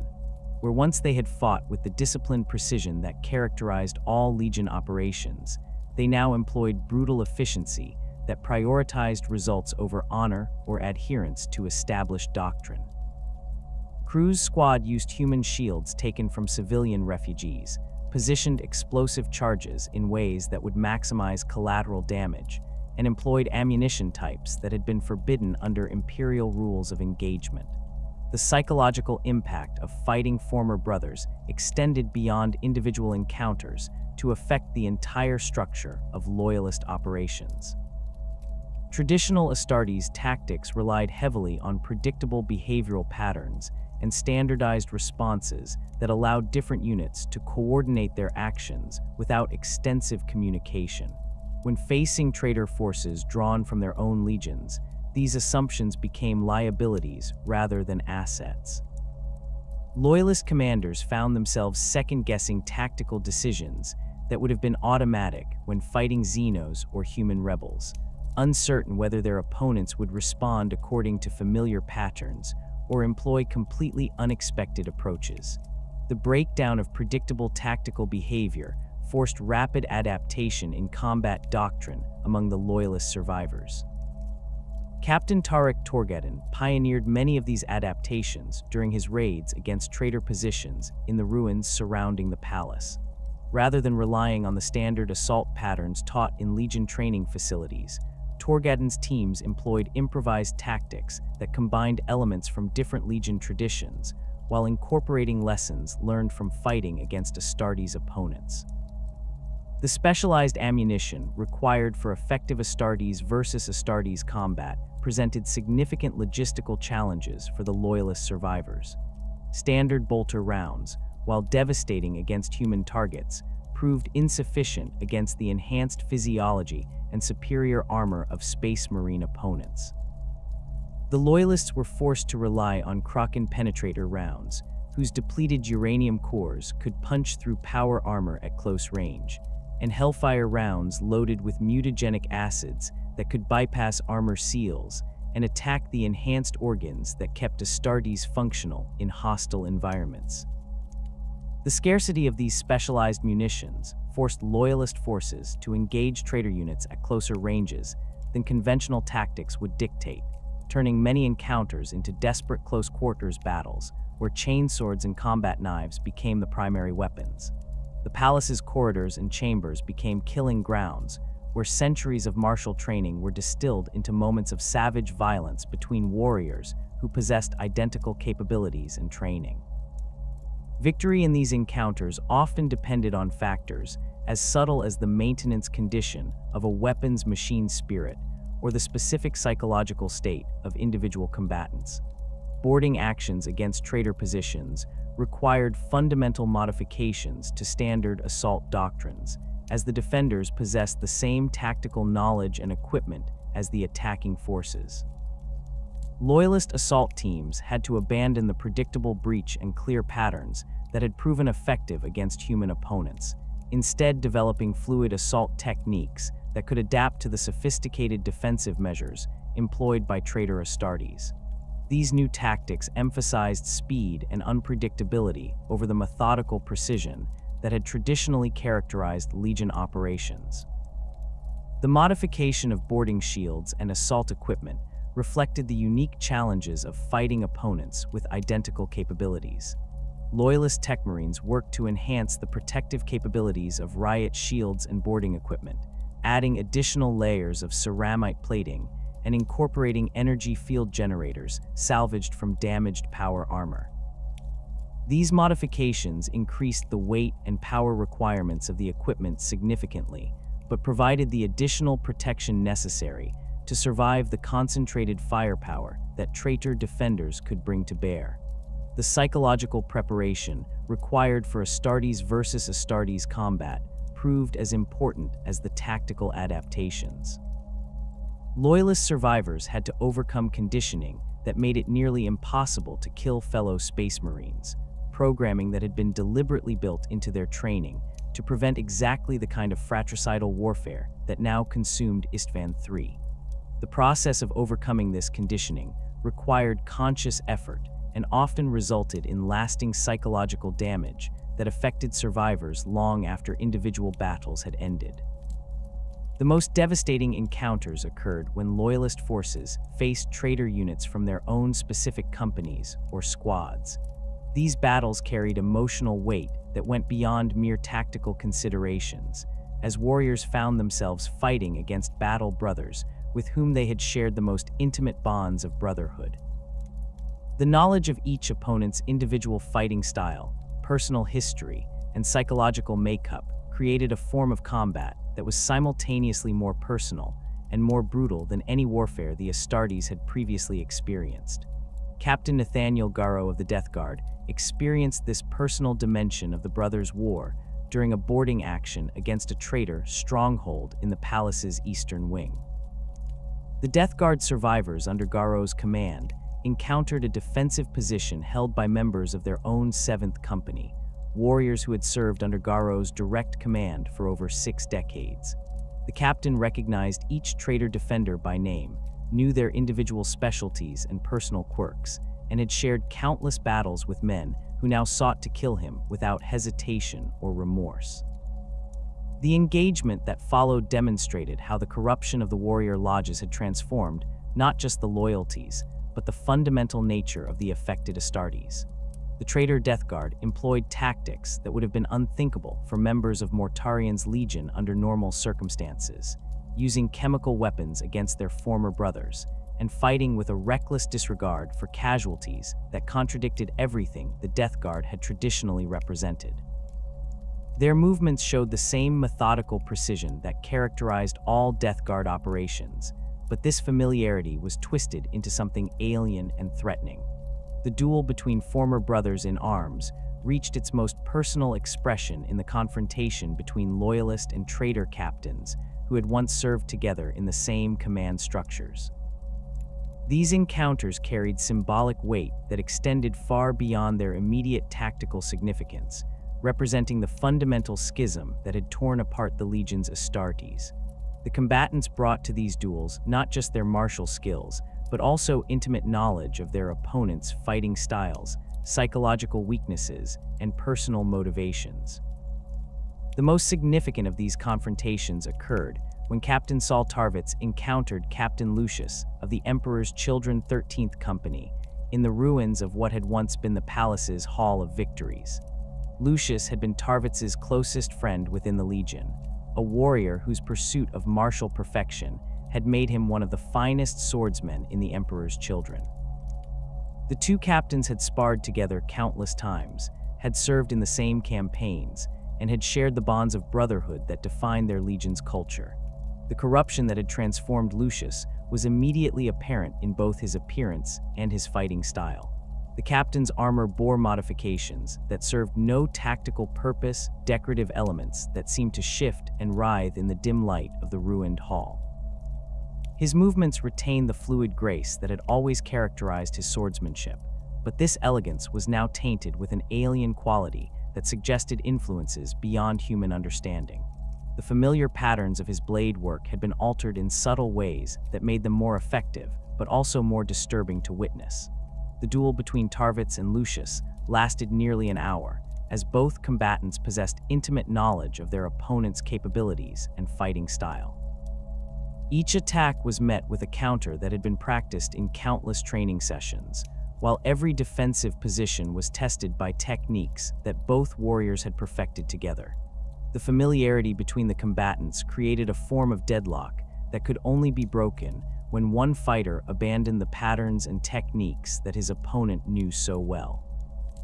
The psychological dimension of the duel proved as important as the physical combat, as both captains struggled with the emotional weight of fighting someone who had once been closer than a brother. Tarvitz found himself hesitating at critical moments, his loyalty to old friendships creating openings that Lucius was quick to exploit. The traitor captain showed no such restraint, his corruption having burned away the emotional connections that might have weakened his resolve. This asymmetry in psychological commitment gradually gave Lucius the advantage, as his willingness to employ any tactic necessary contrasted sharply with Tarvitz's adherence to the honor codes that had once governed their shared service. The breakdown of traditional Legion hierarchy became most apparent in the mixed units that formed among the loyalist survivors. Warriors who had been conditioned to follow the commands of their genetic fathers without question now found themselves serving under officers from different legions, taking orders from captains whose authority derived from tactical competence rather than hereditary right. This fundamental shift in command structure required conscious effort from both leaders and followers, as centuries of conditioning had to be overcome through deliberate choice. The integration of Death Guard survivors into loyalist command structures presented particular challenges, as Mortarian sons had been trained to operate with a degree of independence that sometimes conflicted with the more hierarchical traditions of other legions. Captain Garo's experience commanding mixed units required him to adapt his leadership style to accommodate warriors whose tactical traditions emphasized different approaches to warfare. The Death Guard preference for attrition tactics and methodical advance had to be balanced against the more aggressive approaches favored by Luna Wolves and Emperor's Children survivors. The formation of new squad-level units from survivors of different legions created unprecedented tactical combinations that often proved more effective than traditional single legion formations. A typical mixed squad might include Death Guard specialists in toxic warfare, Emperor's Children experts in precision shooting, and Luna Wolves veterans with experience in assault operations. These combinations created tactical capabilities that no single legion could match, but they also required extensive coordination and training to function effectively. The command protocols developed by the Loyalist survivors reflected their desperate circumstances and the need to maximize the effectiveness of their limited numbers. Traditional Legion rank structures were modified to emphasize tactical competence and demonstrated loyalty over formal position within pre-betrayal hierarchies. Warriors who had held junior positions in their original legions found themselves elevated to leadership roles based on their performance during the crisis, while some former officers were relegated to subordinate positions when their capabilities proved inadequate to the new circumstances. The psychological impact of these command structure changes extended beyond mere tactical considerations to affect the fundamental identity of the surviving Astartes. Warriors who had defined themselves primarily through their legion affiliation now had to develop new forms of identity based on their commitment to the Imperial cause rather than their genetic heritage. This transformation was particularly difficult for veterans who had served for centuries under the same command structures, as they had to abandon not just familiar procedures, but also the psychological frameworks that had given meaning to their existence. The breakdown of Legion-specific tactical doctrines forced the development of hybrid approaches that combine the best elements of different military traditions. The Loyalist survivors experimented with tactical formations that would have been impossible within the rigid structures of individual legions, creating new approaches to warfare that reflected their unique circumstances. These innovations often proved more effective than traditional methods when fighting against traitor forces who expected their opponents to follow familiar patterns. The erosion of traditional authority structures also affected the relationship between Astartes and their supporting mortal personnel.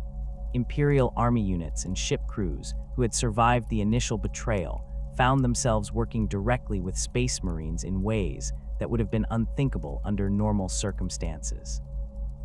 The desperate need for every available resource forced the abandonment of the strict hierarchical separation that had traditionally governed these relationships, creating new forms of cooperation that maximized the effectiveness of all available forces. The psychological warfare employed by both sides reflected their intimate knowledge of each other's weaknesses and motivations. Traitor forces used Vox broadcasts to demoralize Loyalist survivors, playing recordings of their former brothers denouncing the Emperor and describing the futility of continued resistance. These psychological attacks often proved more devastating than physical assaults, as they struck at the emotional foundations that sustained Loyalist morale during the darkest moments of the siege. The Loyalist response to these psychological attacks required the development of new forms of mental discipline that went beyond traditional Astartes conditioning. The survivors had to learn to compartmentalize their emotional responses to former brothers while maintaining the psychological connections that made coordinated action possible.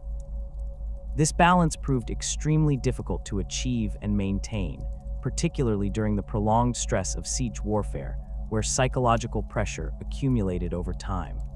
The transformation of the Isstvan III campaign from a simple compliance action into a fratricidal nightmare had revealed fundamental weaknesses in the Legion's Astartes system that had never been anticipated by their creators. The possibility that entire legions might turn against the Emperor had not been seriously considered during the design of Astartes conditioning and training programs, leaving the Loyalist survivors to develop their own solutions to unprecedented challenges. The lessons learned in the ruins of Coral City would eventually influence the reorganization of Imperial military forces, but for the immediate survivors, these innovations represented the difference between victory and extinction in humanity's first civil war. The transformation of 3 Primarchs from loyal sons of the Emperor into architects of humanity's greatest betrayal represented different paths to damnation. each reflecting the unique character flaws and circumstances that made them vulnerable to chaos corruption. While Horus had fallen through manipulation and wounded pride, Mortarion, Fulgrim, and Angron each brought their own particular darkness to the conspiracy that would culminate in the massacre on Isstvan III's burning surface. Mortarion of the Death Guard had always harbored a deep-seated hatred of tyrants that stemmed from his traumatic youth on the poison world of Barbarous. The Primarch's formative years had been spent in constant struggle against the necromantic overlords who ruled his homeworld from their fortress keeps, breathing toxic air that would have killed any normal human while building the physical and mental resilience that would define his character. When the Emperor arrived to claim his lost son, the intervention that denied Mortarion the personal satisfaction of destroying his adoptive father planted seeds of resentment that would fester for decades. The Death Guard Primarch's recruitment to Horus's cause required a different approach than the emotional manipulation that had proven effective with other fallen brothers. Mortarion's analytical mind and natural suspicion made him resistant to simple appeals to ambition or glory. Instead, Horus focused on the Lord of Death's philosophical objections to the imperial system, particularly his belief that the Emperor represented merely another form of the tyranny he had spent his youth fighting against. The Warmaster presented compelling arguments about the Master of Mankind's true nature, suggesting that the Emperor's withdrawal from the Great Crusade to pursue mysterious projects on Terra revealed his intention to abandon his sons once their usefulness had ended. The corruption of Mortarion accelerated following his exposure to the warrior lodge networks that had spread throughout the Death Guard. The Primarch's natural affinity for endurance and his legion's cultural emphasis on bearing any burden for the greater good made them particularly susceptible to the lodge philosophy of enlightened suffering. Lodge meetings became venues for discussing the sacrifices that the Death Guard had made in the Emperor's name, cataloging the casualties suffered in toxic environments and hazardous deployments, while their Gene Father pursued projects that seemed to benefit only himself. The Death Guard's tactical doctrine made them invaluable assets for the Isstvan III operation, as their expertise in chemical warfare and toxic environments positioned them perfectly to exploit the aftermath of the virus bombing. Mortarion's warriors had spent decades fighting in conditions that would have killed Astartes from other legions, developing specialized equipment and techniques that allowed them to operate effectively in the poisoned atmosphere that lingered after the Life Eater virus had done its work. Their Mk3 iron armor, with its enhanced environmental seals and integrated rebreather systems, provided superior protection against the toxic gases that continued to seep from the planet's contaminated surface. The Death Guard contingent assigned to Isstvan III included some of the Legion's most experienced veterans, warriors who had proven their loyalty to Mortarion through decades of service in the galaxy's most hazardous war zones. Captain Kala's Typhon commanded the largest Death Guard formation on the planet's surface, leading elements of the first company that had been specifically selected for their proven reliability and combat effectiveness. These warriors represented the cream of the 14th Legion, men whose dedication to their Primarch was absolute and whose tactical capabilities had been honed through countless campaigns against Xeno's threats and human rebels. The Death Guard's approach to the massacre differed significantly from the methods employed by the other traitor legions, reflecting their cultural emphasis on methodical warfare and overwhelming firepower.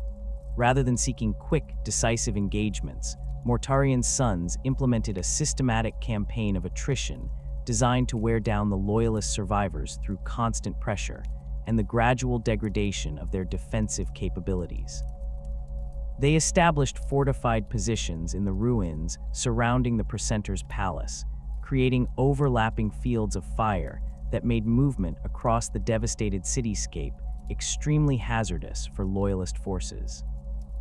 The specialized equipment deployed by the Death Guard included heavy flamers loaded with promethium-based compounds that could maintain combustion even in the toxic atmosphere, meltaguns whose focused heat beams proved effective against the improvised fortifications constructed by loyalist survivors, and missile launchers firing toxin-tipped warheads that could penetrate sealed environments and poison the air supplies that kept the defenders alive.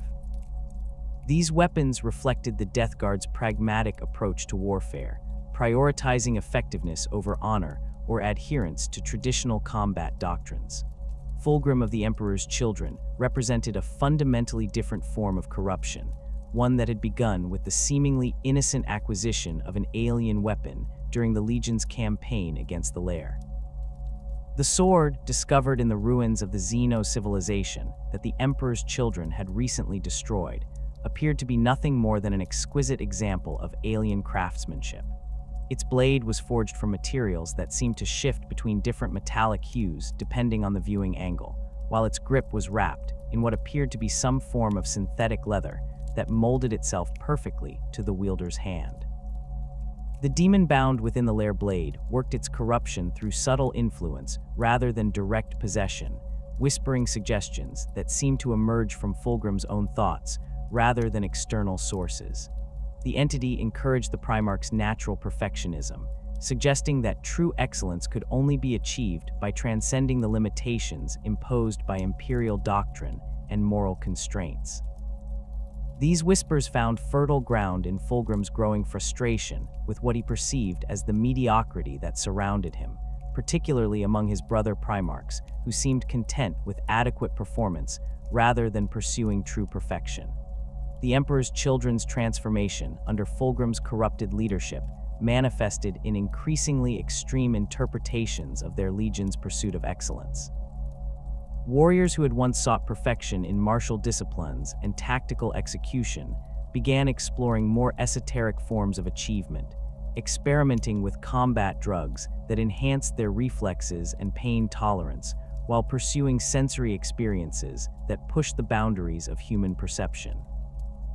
The Legion's apothecaries developed new chemical compounds that could heighten awareness and extend endurance, allowing their warriors to fight for extended periods without fatigue while experiencing combat with unprecedented intensity. The corruption of the Emperor's Children was particularly insidious because it built upon the Legion's existing culture and values rather than requiring a fundamental transformation of their identity. The pursuit of perfection that had always defined the Third Legion simply expanded to encompass areas that had previously been considered forbidden or inappropriate. Warriors began to view traditional moral constraints as obstacles to true achievement, while their definition of excellence evolved to include capabilities and experiences that transcended normal human limitations. The Emperor's Children forces deployed to Isstvan III included many of the Legion's most accomplished warriors, veterans whose pursuit of martial perfection had made them among the finest fighters in the Legion's Astartes. Captain Lucius commanded elements of the 13th Company, bringing with him warriors whose swordsmanship and close combat expertise had been refined through decades of constant training and combat experience. These Astartes approached the massacre not as a necessary evil, but as an opportunity to test their skills against opponents who possessed identical training and capabilities. The tactical innovations employed by the Emperor's Children reflected their obsession with achieving perfect execution of military operations. They developed new assault techniques that emphasized precision and elegance over brute force, creating coordinated attacks that resembled deadly choreography more than conventional warfare. Their weapons were modified to achieve levels of accuracy and effectiveness that bordered on the artistic, with each shot and blade stroke calculated to achieve maximum impact with minimal effort.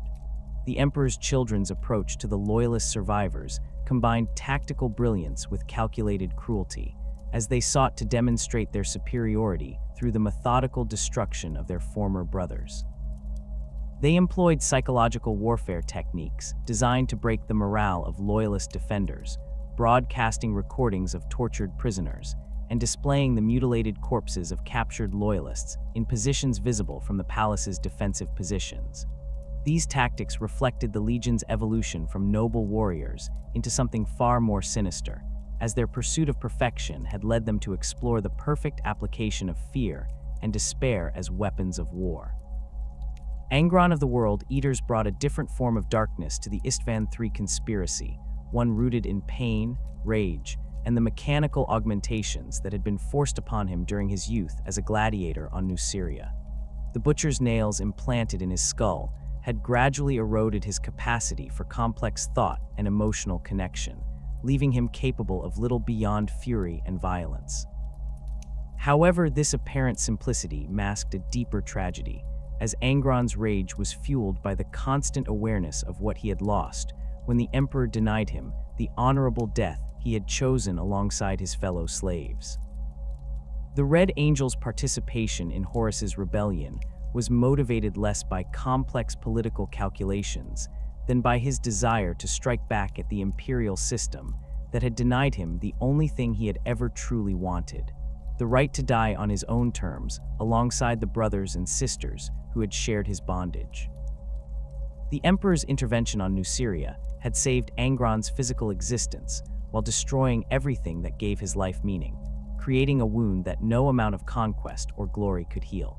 The World Eater's tactical doctrine under Angron's leadership had evolved to emphasize close-quarters combat and overwhelming aggression, reflecting their Primarchs' own preferences and the influence of the Butcher's Nails technology that many of the Legion's warriors had chosen to have implanted in their own skulls.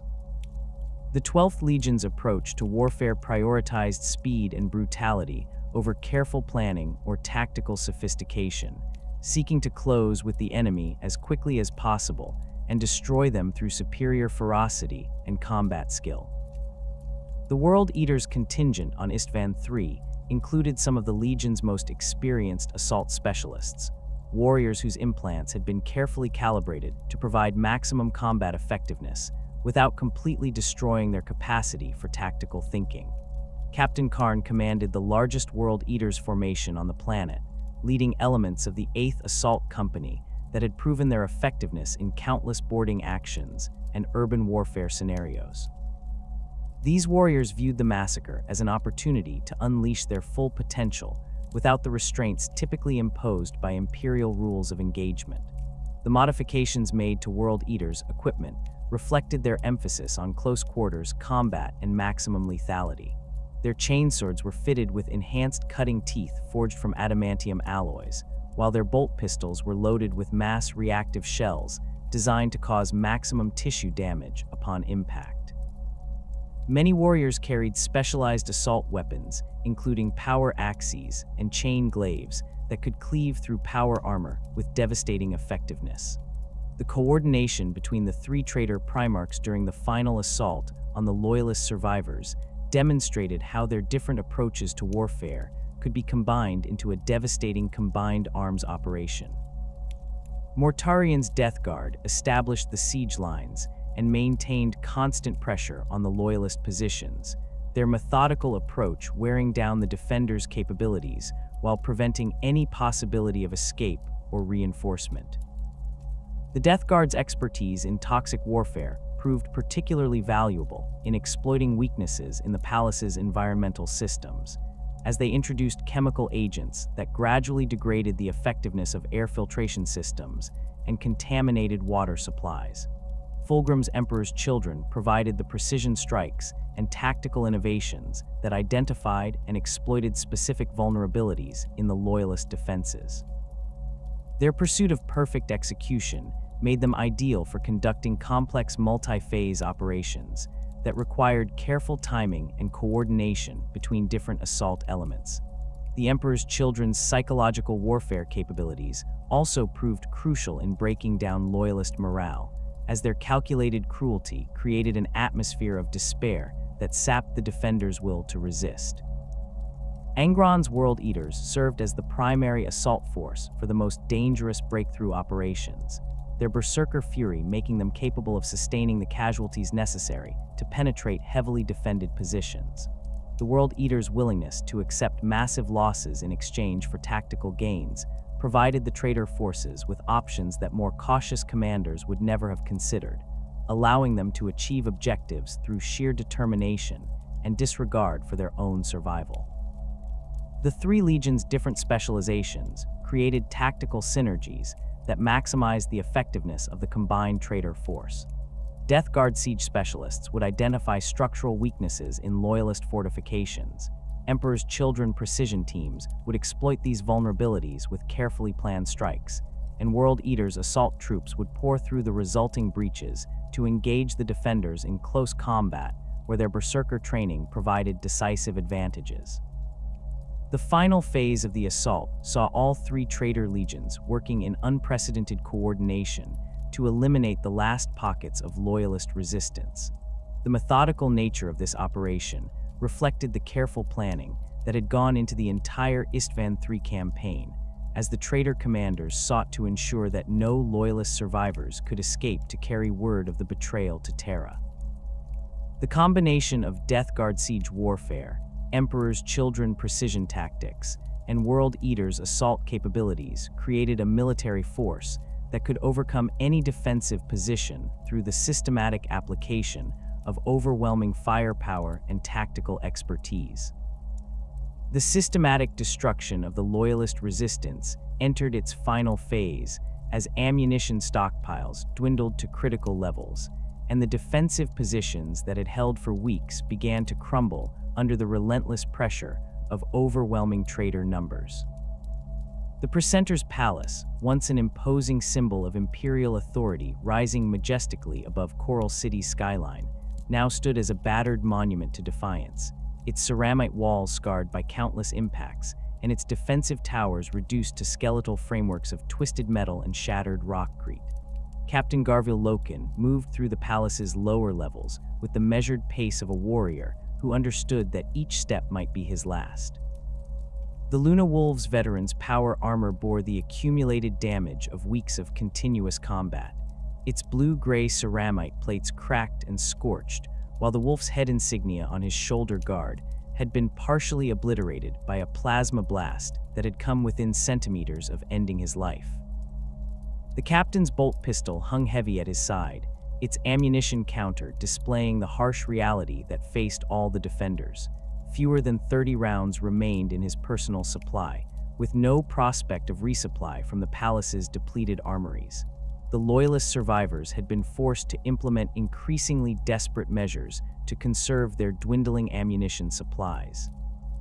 Standard bolter rounds were reserved for confirmed kills against high-value targets, while the precious Kraken penetrator rounds that could punch through traitor power armor were rationed with the care typically reserved for sacred relics.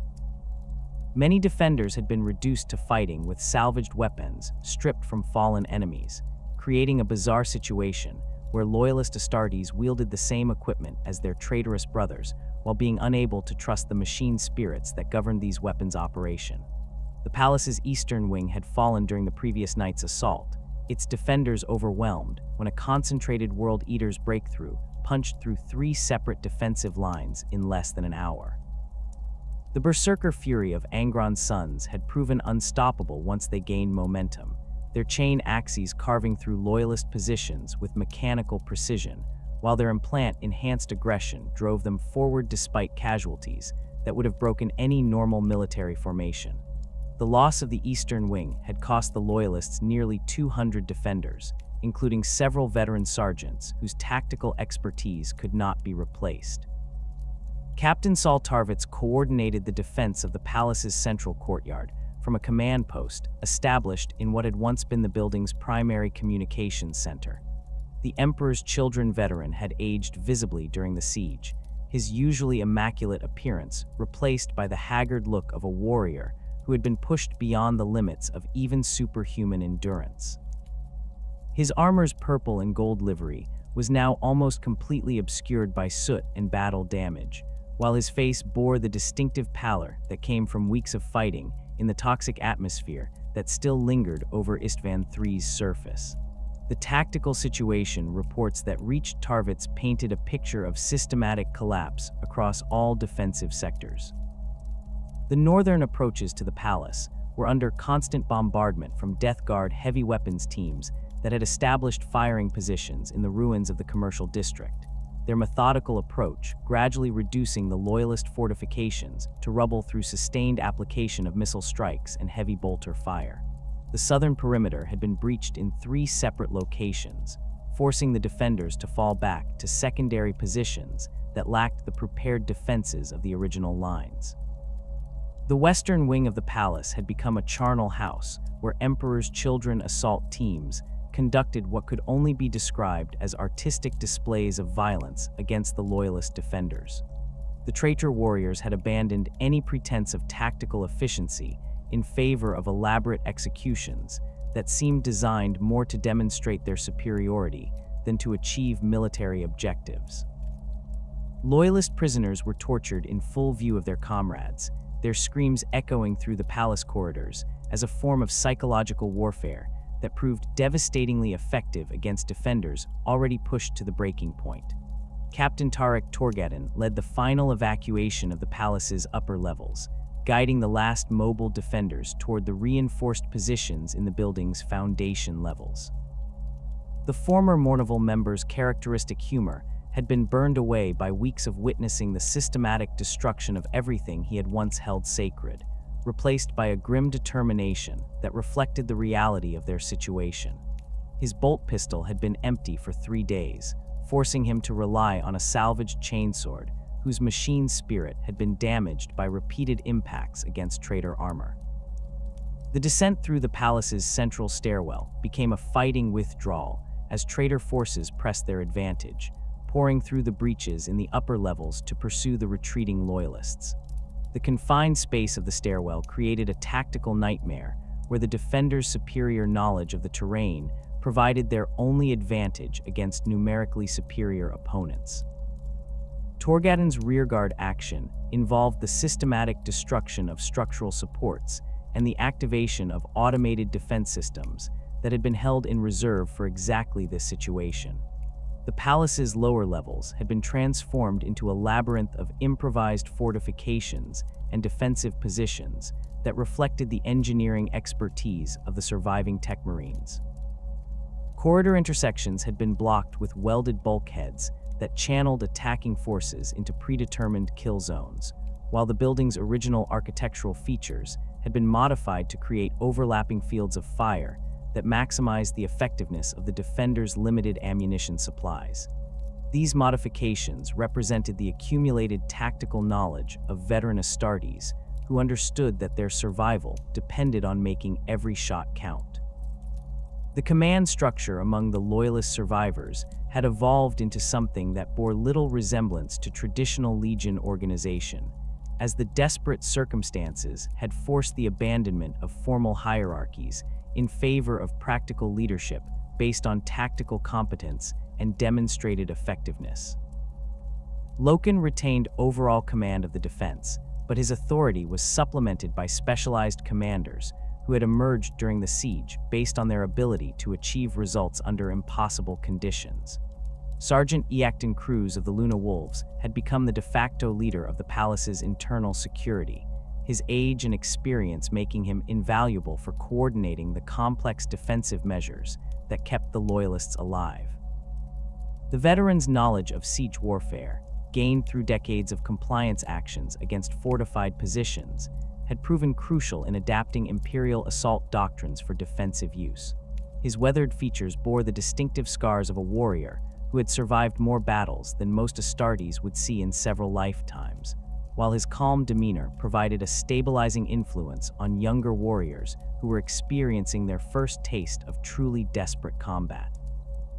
The medical situation among the loyalist survivors had deteriorated to the point where even the enhanced healing capabilities of Astartes' physiology could not compensate for the accumulated damage of weeks of continuous fighting. The palace's medical facilities had been destroyed during the early phases of the siege, forcing the defenders to rely on battlefield medicine administered by warriors with limited training in advanced surgical procedures. Many of the surviving Astartes bore wounds that would have required extensive treatment under normal circumstances, injuries that had been hastily sealed with combat stims and prayer while the fighting continued around them. Apothecary Fabius of the Emperor's Children had remained with the loyalist survivors despite opportunities to evacuate with other medical personnel, his dedication to his oath of service overriding the practical considerations that had led many support staff to abandon their posts. The veteran medic worked tirelessly to keep the wounded defenders functional, using techniques that pushed the boundaries of established medical doctrine while improvising treatments from whatever supplies could be scavenged from the palace's ruins. His surgical expertise had saved dozens of lives that would otherwise have been lost to wounds that overwhelmed even Astartes' healing capabilities. The psychological impact of prolonged siege warfare had begun to manifest in ways that went beyond simple battle fatigue, as the loyalist survivors struggled with the reality that their situation was fundamentally hopeless. The knowledge that no relief was coming, that their deaths would serve no strategic purpose beyond denying the traitors an easy victory, created a form of existential despair that threatened to break even the iron discipline of veteran space marines. Some defenders had begun to exhibit signs of combat stress that would have been unthinkable under normal circumstances, their superhuman conditioning finally beginning to crack under pressures that exceeded anything their creators had anticipated. The final assault began with a coordinated bombardment that lasted for 6 hours, as the traitor forces sought to eliminate the last pockets of organized resistance through the systematic application of overwhelming firepower.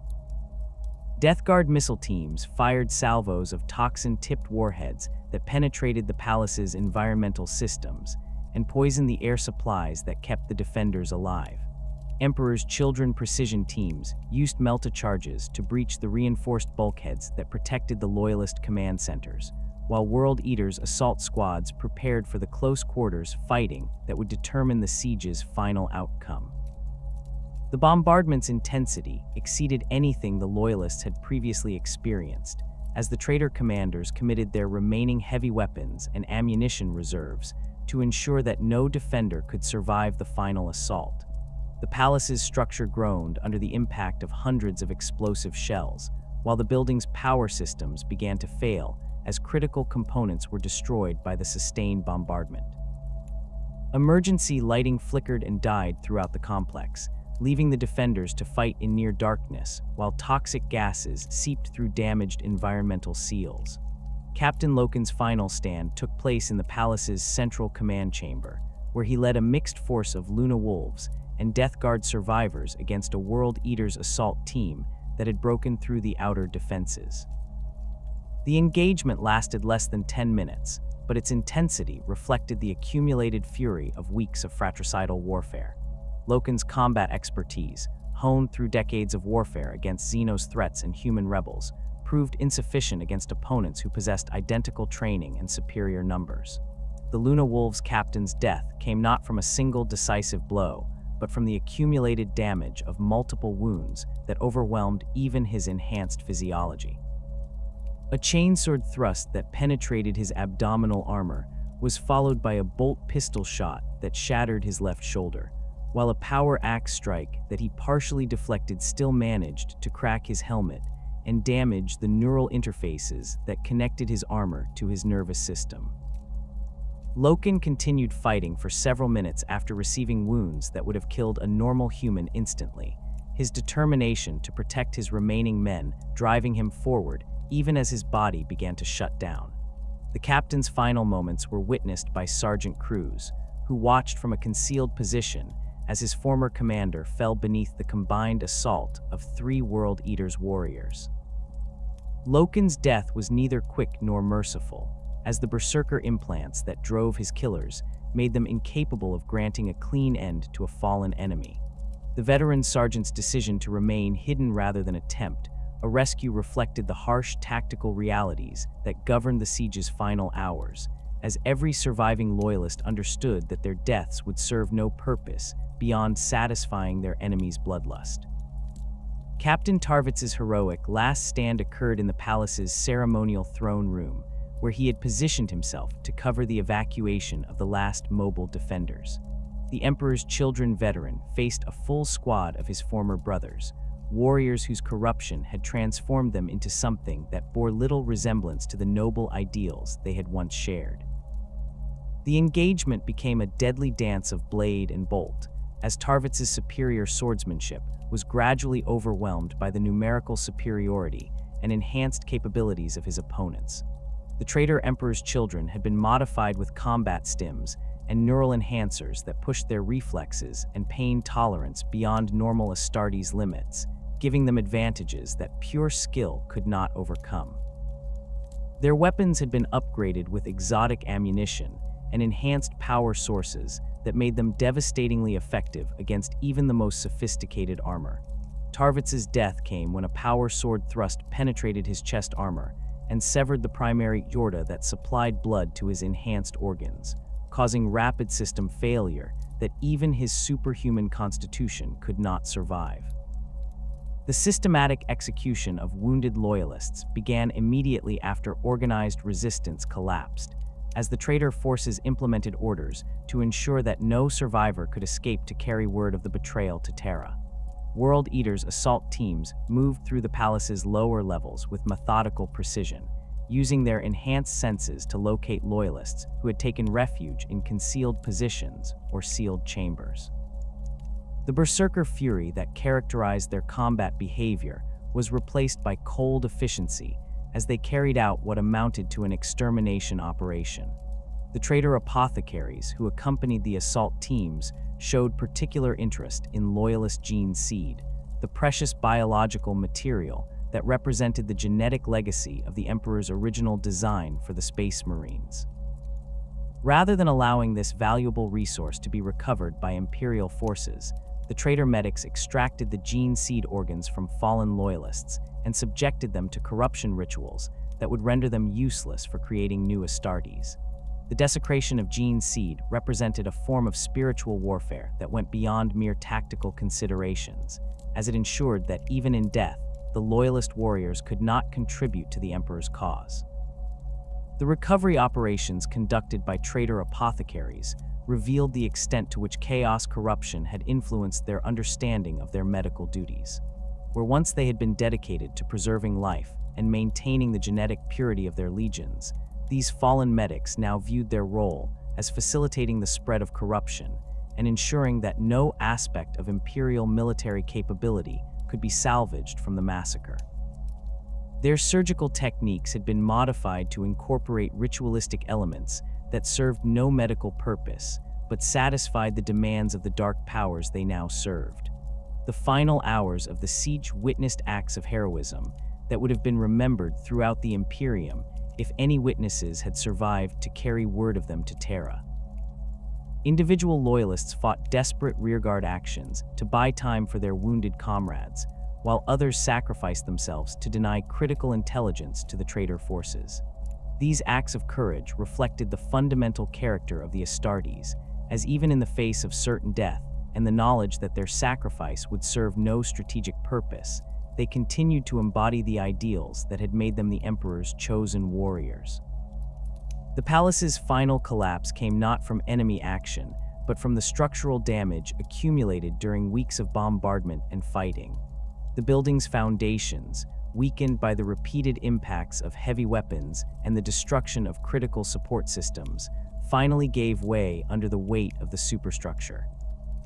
The collapse buried the last few loyalist survivors, along with many of the traitor forces who had been conducting clearing operations in the lower levels, creating a tomb that would preserve the evidence of humanity's first civil war for any future archaeologists who might investigate the ruins.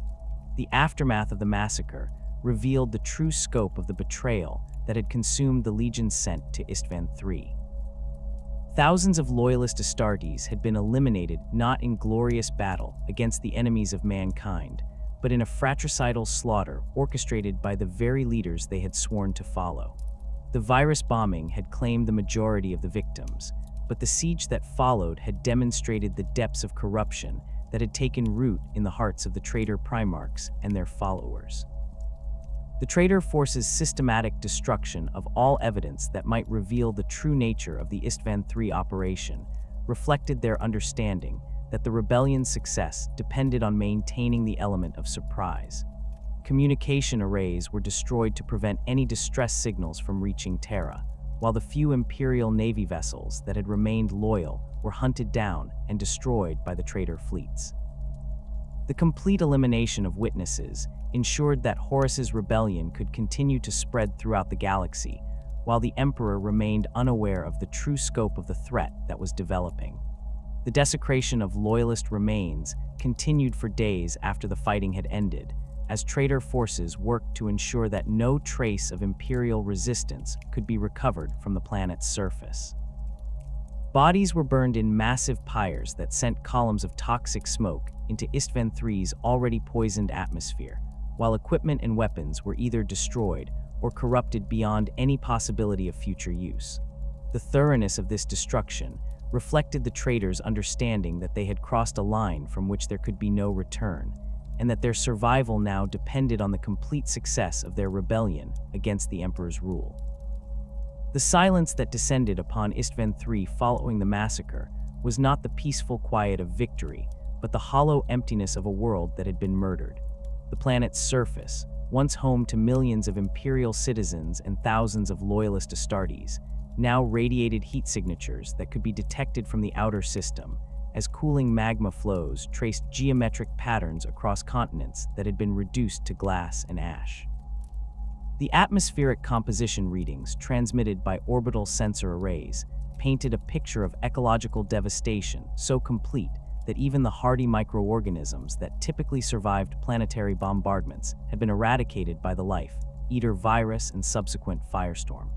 The traitor fleets maintained their positions in high orbit, their commanders conducting methodical sweeps of the system to ensure that no Imperial vessels had escaped to carry word of the betrayal to Terra.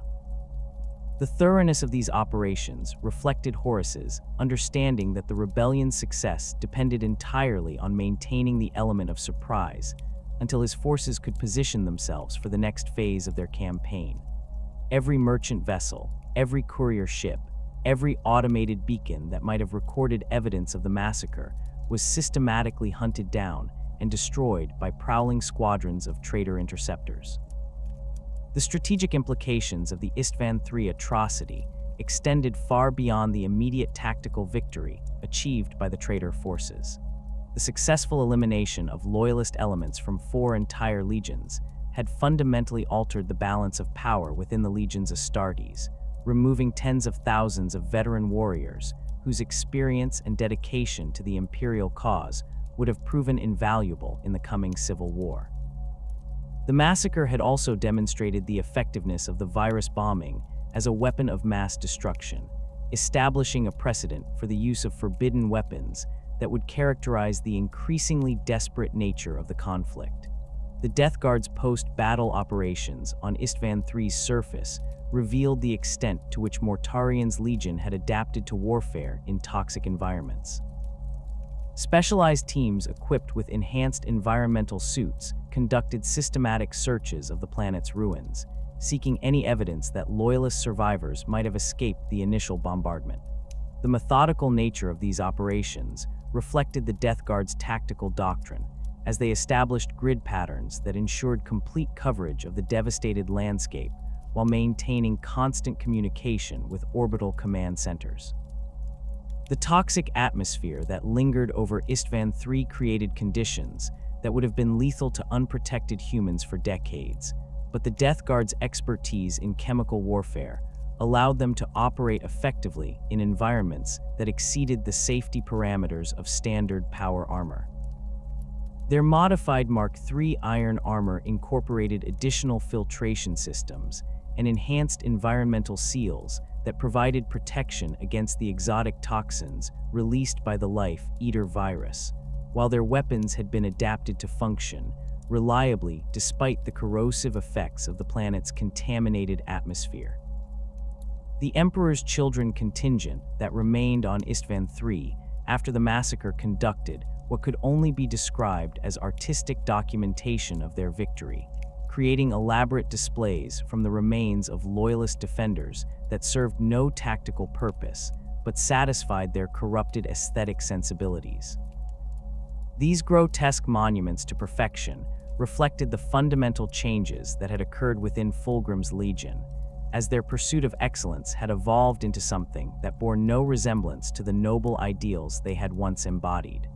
The precision with which these displays were constructed demonstrated the technical expertise that the Emperor's Children retained even as their moral compass had been completely corrupted.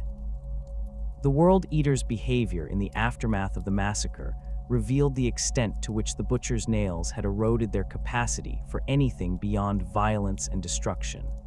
Angron's sons continued to seek out combat even after organized resistance had ended, turning their aggression against the planet's infrastructure and each other when no enemies remained to fight. The berserker implants that drove their behavior made it impossible for them to find satisfaction in victory, as their neural modifications required constant stimulation through violence and bloodshed.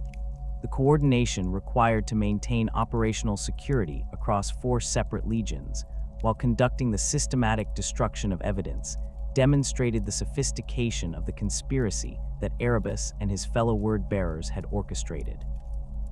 Communication protocols established through the Warrior Lodge networks allowed traitor commanders to coordinate their activities without relying on official channels that might have been monitored by loyalist intelligence services. The Lodge system's emphasis on personal relationships and informal hierarchies proved ideally suited to managing the complex logistics of a galaxy-spanning rebellion. The astropathic silence that emanated from the Isstvan system created the first indication that something catastrophic had occurred, though the true nature of the disaster would not become apparent for several more weeks. The complete cessation of communications from a system that had previously maintained regular contact with Terra and other Imperial worlds represented an anomaly that could not be explained by routine technical difficulties or local conflicts. The absence of scheduled supply convoys and administrative reports gradually accumulated into a pattern that suggested systematic destruction rather than isolated incidents. The Imperial bureaucracy's response to the communication blackout from Isstvan reflected the administrative inefficiencies that plagued the expanding Imperium during the Great Crusade's final years. The vast scale of military operations across thousands of worlds meant that communication disruptions were common enough that individual incidents rarely triggered immediate investigation. Standard protocols called for patience and the assumption that local commanders would resolve whatever problems had caused the silence, an approach that served the traitors' interests by delaying any organized response to their actions. The few Imperial vessels that had been operating in adjacent systems when the massacre occurred provided fragmentary evidence that something unprecedented had happened in the Isstvan system. Long-range sensor readings detected massive energy signatures consistent with orbital bombardment, while communication intercepts revealed coded transmissions between traitor fleets that suggested coordinated military operations. However, the incomplete nature of this intelligence made it impossible for Imperial analysts to determine the true scope of what had occurred without direct investigation. Captain Nathaniel Garrow of the Death Guard had been aboard the frigate Eisenstein when the virus bombing began, serving as part of the fleet security detail that maintained order among the diverse collection of vessels that comprised the Isstvan Expeditionary Force. The veteran officer's position provided him with access to communication networks and operational intelligence that revealed the true nature of Horus's plans, knowledge that would prove crucial to the Imperium's survival in the coming years. Garrow's loyalty to the Emperor had never wavered despite the corruption that had consumed his legion, and his recognition of the betrayal's implications drove him to take desperate action. The Eisenstein's escape from the Isstvan system required careful planning and exceptional skill, as the frigate had to evade detection by traitor fleets while navigating the complex gravitational fields that surrounded the system's primary star. Garrow's command of the vessel was complicated by the fact that many of its crew members had been corrupted by the same influences that had turned their legion against the Emperor, creating a situation where the captain could not trust his own subordinates. The identification of loyalist crew members and the neutralization of potential threats became a deadly game of cat and mouse played out in the confined spaces of a starship under constant threat of discovery. The frigate's journey to Terra was marked by a series of increasingly desperate encounters with traitor forces that had been positioned to intercept any vessels attempting to escape the Isstvan system. The Eisenstein's relatively small size and limited armament made it unsuitable for direct confrontation with the heavy cruisers and battleships that patrolled the system's outer reaches, forcing Garo to rely on stealth and misdirection to avoid detection. The captain's intimate knowledge of Death Guard tactical doctrine proved invaluable in predicting the behavior of pursuing vessels and identifying opportunities to break contact with superior forces. The technical challenges involved in maintaining the Eisenstein's operational capabilities during the extended journey to Terra pushed the vessel systems beyond their design parameters. The frigate's plasma reactors, designed for short-range operations in support of larger fleet formations, struggled to provide sufficient power for the extended warp jumps required to reach the Sol system. The ship's Geller field generators, crucial for protection during warp transit, showed signs of degradation that threatened to expose the vessel and its crew to the predations of warp entities that were drawn to the psychic emanations of desperate souls. The Eisenstein's arrival in the Sol system created a crisis within the Imperial military hierarchy, as Garo's reports of the Isstvan III massacre contradicted official communications that had portrayed the operation as a routine compliance action. The captain's detailed accounts of the virus bombing and the systematic elimination of loyalist forces provided the first concrete evidence that Horus's rebellion had progressed far beyond mere political dissent into open warfare against the Emperor's rule. The implications of this intelligence forced a fundamental reassessment of the strategic situation throughout the galaxy. The verification of Garo's reports required extensive investigation by Imperial intelligence services, as the magnitude of the betrayal seemed almost impossible to believe. The systematic corruption of 4 entire legions, the deployment of forbidden weapons against Imperial forces, and the orchestration of a galaxy-spanning conspiracy challenged the fundamental assumptions upon which Imperial military doctrine had been based.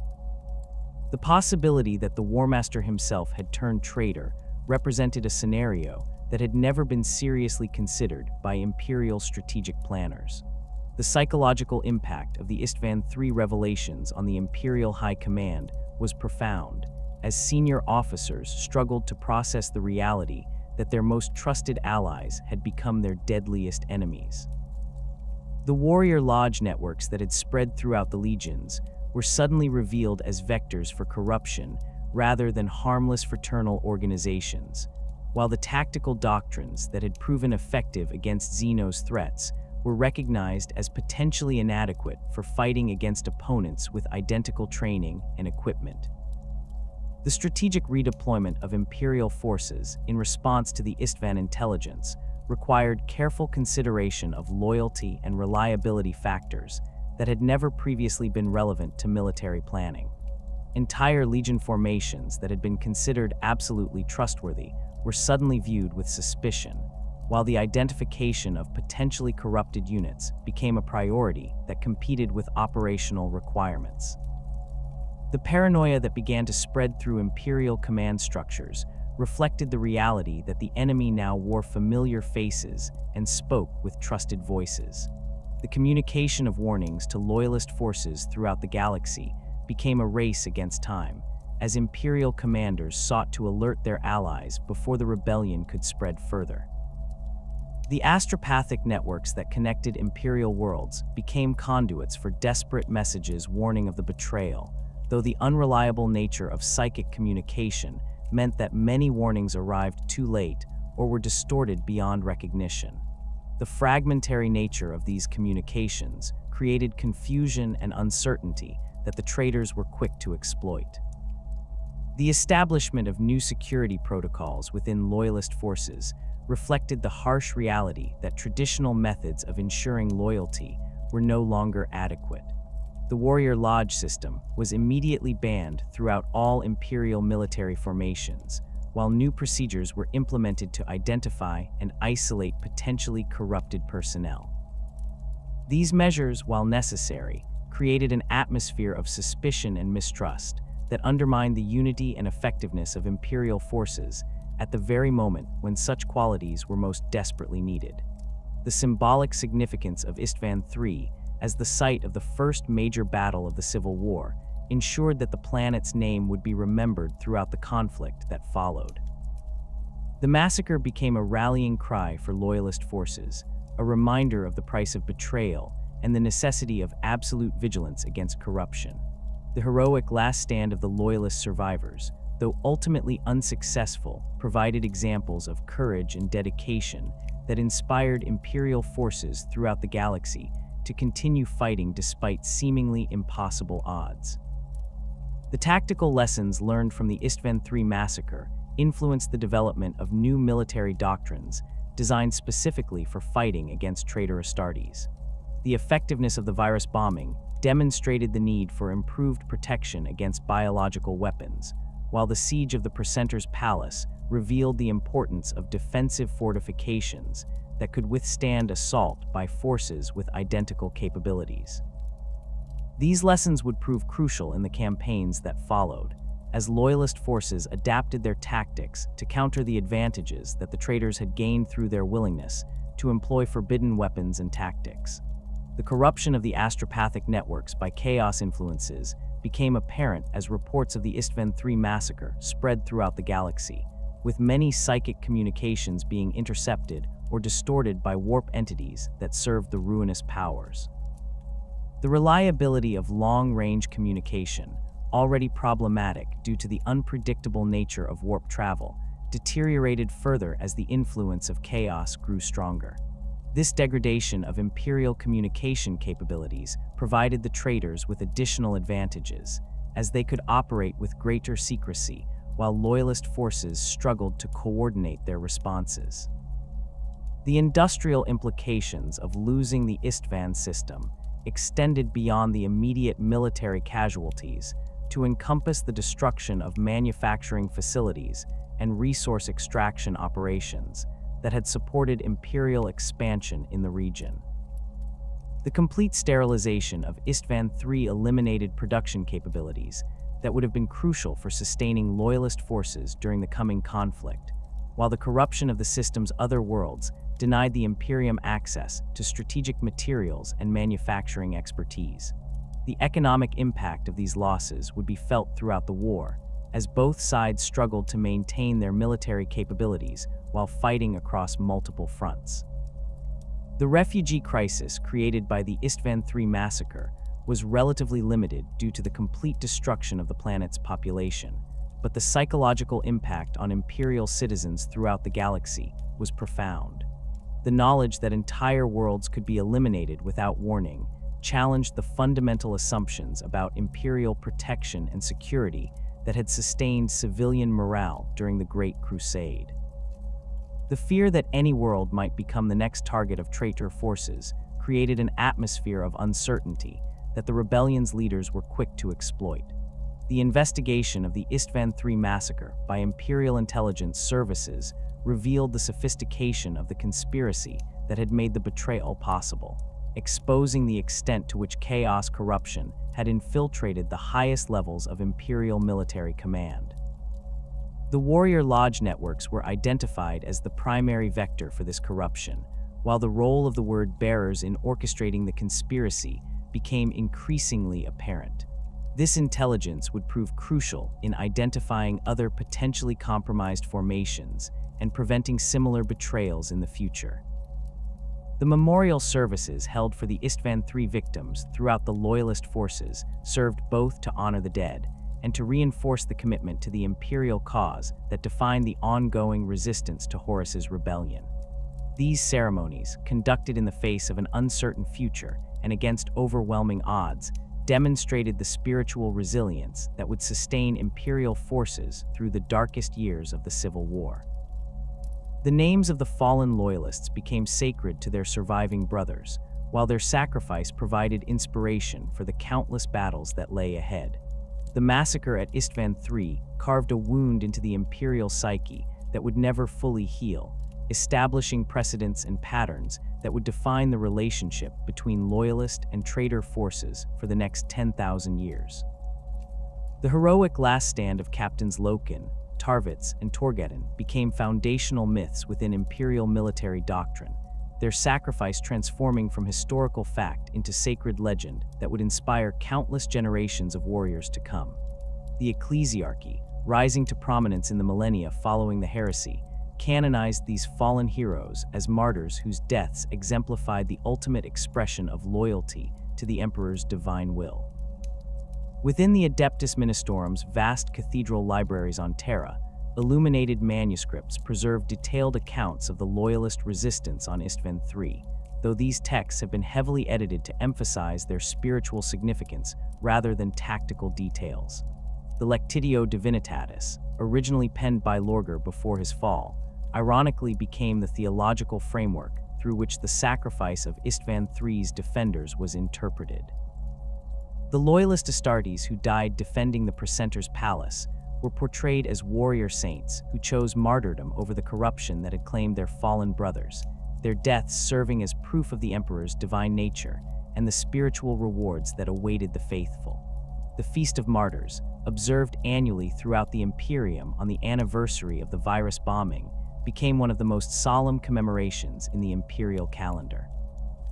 On this day, Space Marine chapters across the galaxy conduct ceremonies of remembrance that blend military tradition with religious observance, reciting the names of the fallen while renewing their oaths of loyalty to the Emperor.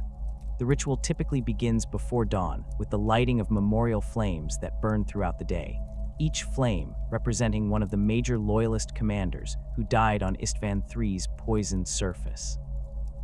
The Space Marine chapters that trace their lineage to the loyalist survivors of Isstvan III maintain particularly elaborate commemorative traditions that have evolved over 10 millennia of continuous observance.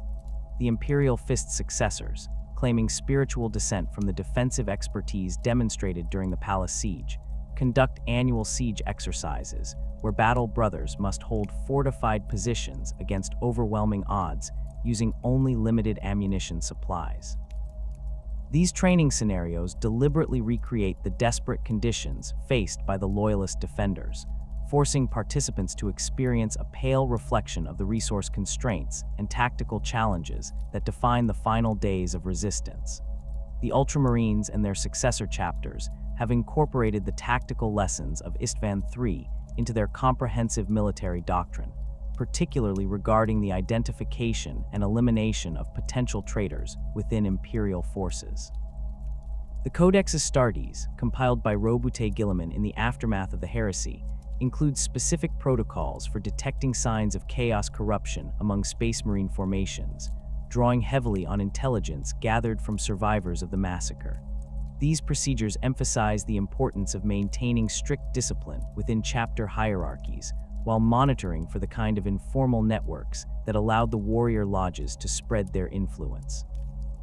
The Iron Hands and their successors developed perhaps the most extreme response to the Isstvan legacy, viewing the betrayal as evidence of the fundamental weakness inherent in biological flesh and emotion. Their gradual replacement of organic components with cybernetic implants represents a systematic attempt to eliminate the psychological vulnerabilities that made corruption possible, though this approach has created its own problems as the chapters struggle to maintain their humanity while pursuing mechanical perfection. The Iron Hand's hatred of weakness extends to a particular loathing for any display of brotherhood or camaraderie that might echo the warrior lodge system. The Blood Angels and their successor chapters incorporated the memory of Isstvan III into their existing struggles with the genetic flaws that plagued their gene seed, viewing the loyalist martyrs as examples of how even corrupted warriors could choose redemption through sacrifice. The Death Company, those battle brothers who have succumbed to the Black Rage, are often told stories of the Isstvan defenders during their final preparations for battle, with chaplains emphasizing how even doomed warriors can serve the Emperor's will through their manner of dying. This connection between madness and martyrdom has become a central theme in Blood Angels theology. The Raven Guard's approach to commemorating Isstvan III reflects their own traumatic experiences during the drop site massacre that followed, creating a shared understanding of betrayal and survival that bonds them spiritually to the earlier victims. Their emphasis on stealth and careful planning stems partly from lessons learned about the importance of operational security when facing enemies who possess intimate knowledge of Imperial tactics and capabilities. Raven Guard strike forces often conduct memorial raids against Chaos Space Marine positions on the anniversary of the massacre, viewing these attacks as a form of ongoing vengeance for the betrayals of the Heresy.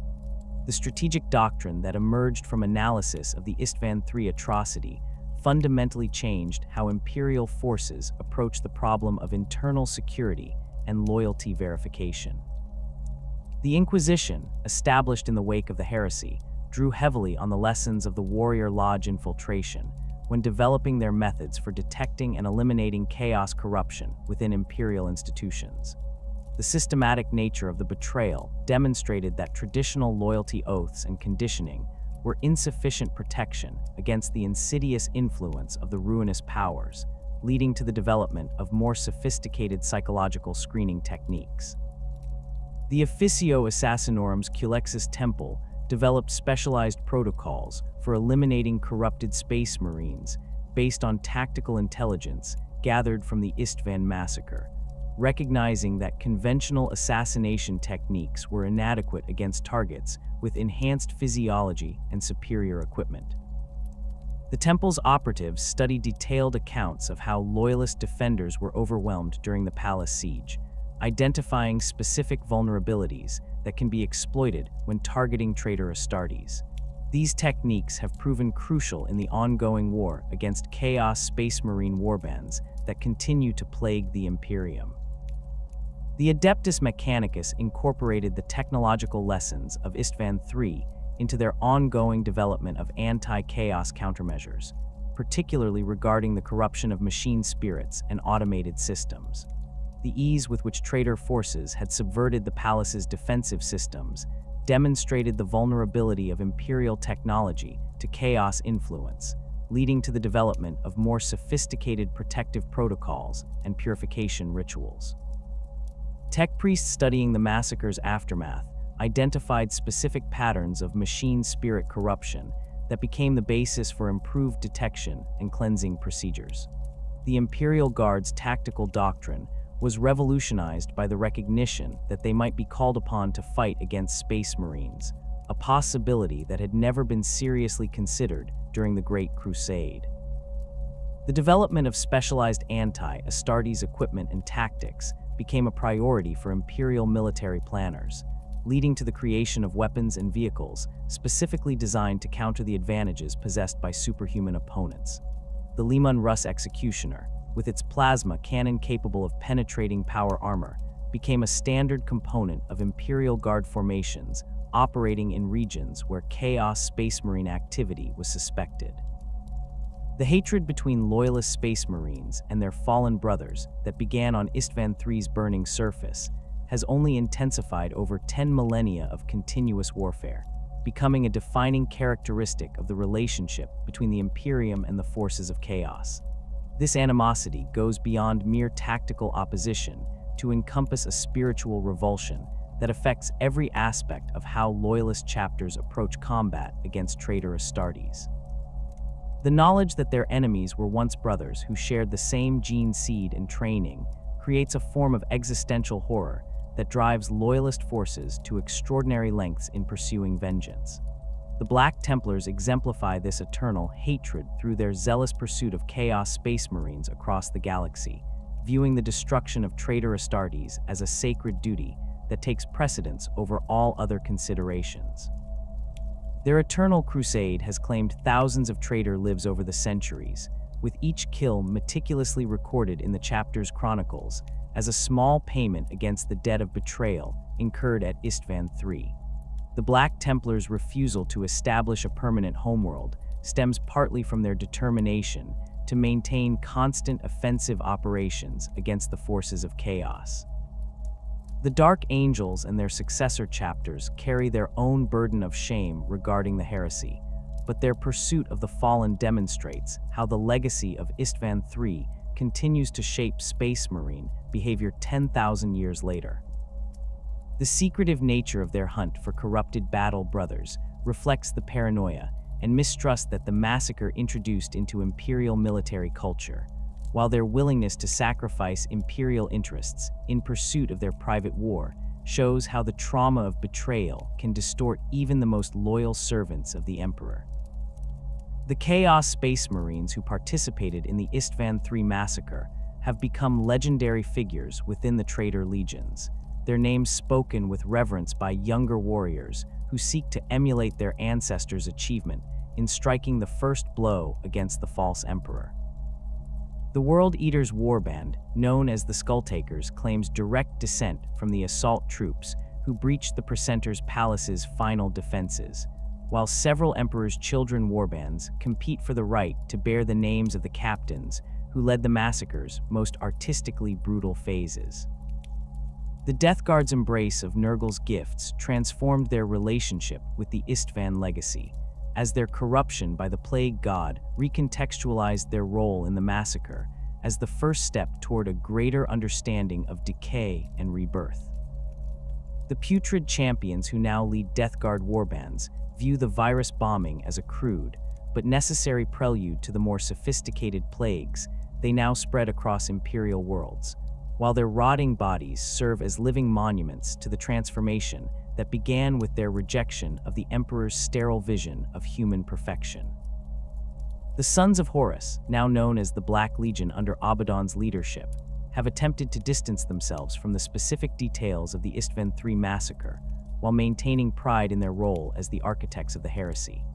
The political necessities of leading a coalition of traitor forces have required Abaddon to downplay the fratricidal aspects of the massacre, while emphasizing its strategic importance as the opening move in humanity's liberation from imperial tyranny. This careful balance between acknowledgement and denial reflects the complex legacy that the massacre represents within Chaos Space Marine culture. The tactical innovations developed during the Isstvan III siege have influenced Space Marine combat doctrine throughout the subsequent 10 millennia, with both loyalist and traitor forces incorporating lessons learned from the desperate fighting in the palace's ruins. The importance of controlling communication networks, the vulnerability of automated defense systems to corruption, and the psychological impact of fighting former brothers have all become standard considerations in Space Marine operational planning. The siege's demonstration that even the most heavily fortified positions could be overcome through sustained pressure and superior numbers led to significant changes in Imperial defensive architecture. The fortress monasteries constructed for Space Marine chapters in the centuries following the Heresy incorporated design elements specifically intended to prevent the kind of systematic infiltration that had made the Isstvan massacre possible. Multiple redundant communication systems, compartmentalized security protocols, and enhanced monitoring of internal activities became standard features of chapter facilities, while the physical layout of these structures was designed to limit the damage that corrupted personnel could inflict before being detected and eliminated. The development of new loyalty verification procedures within Space Marine chapters reflects the ongoing influence of the Isstvan legacy on Imperial military culture. The chaplaincy, elevated to unprecedented prominence in the wake of the Heresy, maintains constant vigilance for signs of corruption among their battle brothers, using techniques developed through careful study of how the warrior lodges had operated. Regular confession sessions, psychological evaluations, and monitoring of informal social networks have become routine aspects of chapter life, creating an atmosphere of controlled paranoia that serves as protection against chaos influence. The gene seed monitoring protocols established after the Heresy were directly influenced by the systematic corruption of loyalist Astartes that had preceded the massacre, recognizing that genetic purity alone was insufficient protection against the influence of the ruinous powers. The careful screening of potential recruits, the monitoring of implantation procedures, and the regular testing of gene seed stocks all reflect lessons learned from the ease with which entire legions had been turned against the Emperor. These procedures have prevented several potential corruptions over the millennia, though their effectiveness comes at the cost of reduced recruitment rates and increased administrative burden. The librarium departments within Space Marine chapters maintain extensive archives documenting the Isstvan III massacre, though access to these records is strictly controlled due to their sensitive nature. These documents serve multiple purposes, providing tactical intelligence about Chaos Space Marine capabilities, while also serving as cautionary tales about the consequences of corruption. Young Space Marines are required to study these accounts as part of their training, learning to recognize the warning signs that preceded the betrayal while developing the psychological resilience necessary to resist similar temptations. The ritual scarification practiced by many Space Marine chapters includes specific markings that commemorate the Isstvan martyrs, with different patterns representing the various phases of the siege and the heroic actions of individual defenders. These scars serve as permanent reminders of the price of loyalty and the consequences of betrayal, while also providing a form of spiritual connection to the warriors who died defending the Emperor's vision. The pain involved in receiving these markings is considered a form of penance for the collective failure that allowed the heresy to begin. The Feast of Martyrs ceremonies conducted by Space Marine chapters have evolved into complex rituals that combine military precision with religious devotion, reflecting the dual nature of the Astartes as both warriors and warrior monks. The recitation of the names of the fallen is accompanied by the display of relics recovered from Isstvan III's ruins, including fragments of armor, weapons, and personal effects that serve as tangible connections to the heroes of the past. These ceremonies reinforce chapter unity, while also serving as recruitment tools for new aspirants who witness the solemnity and dedication of the Space Marines. The strategic implications of the Isstvan III massacre continue to influence Imperial military planning 10,000 years later, as the possibility of large-scale betrayal remains a constant concern for Imperial commanders. The development of contingency plans for dealing with corrupted Space Marine chapters, the maintenance of loyalist forces capable of engaging superhuman opponents, and the careful monitoring of chapter activities all reflect the ongoing impact of the lessons learned from humanity's first civil war. As the 41st millennium draws to a close and the galaxy burns with renewed conflict, the legacy of Isstvan III remains as relevant as ever. The Great Rift has unleashed new waves of chaos corruption across Imperial space, while the return of Robute Guilliman has brought fresh urgency to the eternal struggle against the forces of darkness.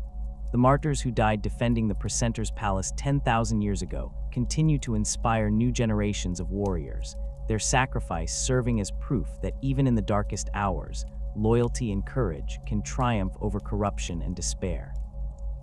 The names of Garvil Loken, Saul Tarvitz, and Tarik Torgeddon are spoken with reverence in chapter halls across the galaxy, their example providing hope to warriors facing impossible odds against the enemies of mankind. Their deaths on Isstvan III's poisoned surface marked not just the end of their individual stories, but the beginning of a legend that has sustained the Imperium through 10 millennia of darkness. In the grim darkness of the far future, where there is only war, their memory burns eternal as a beacon of defiance against the forces that would see humanity destroyed.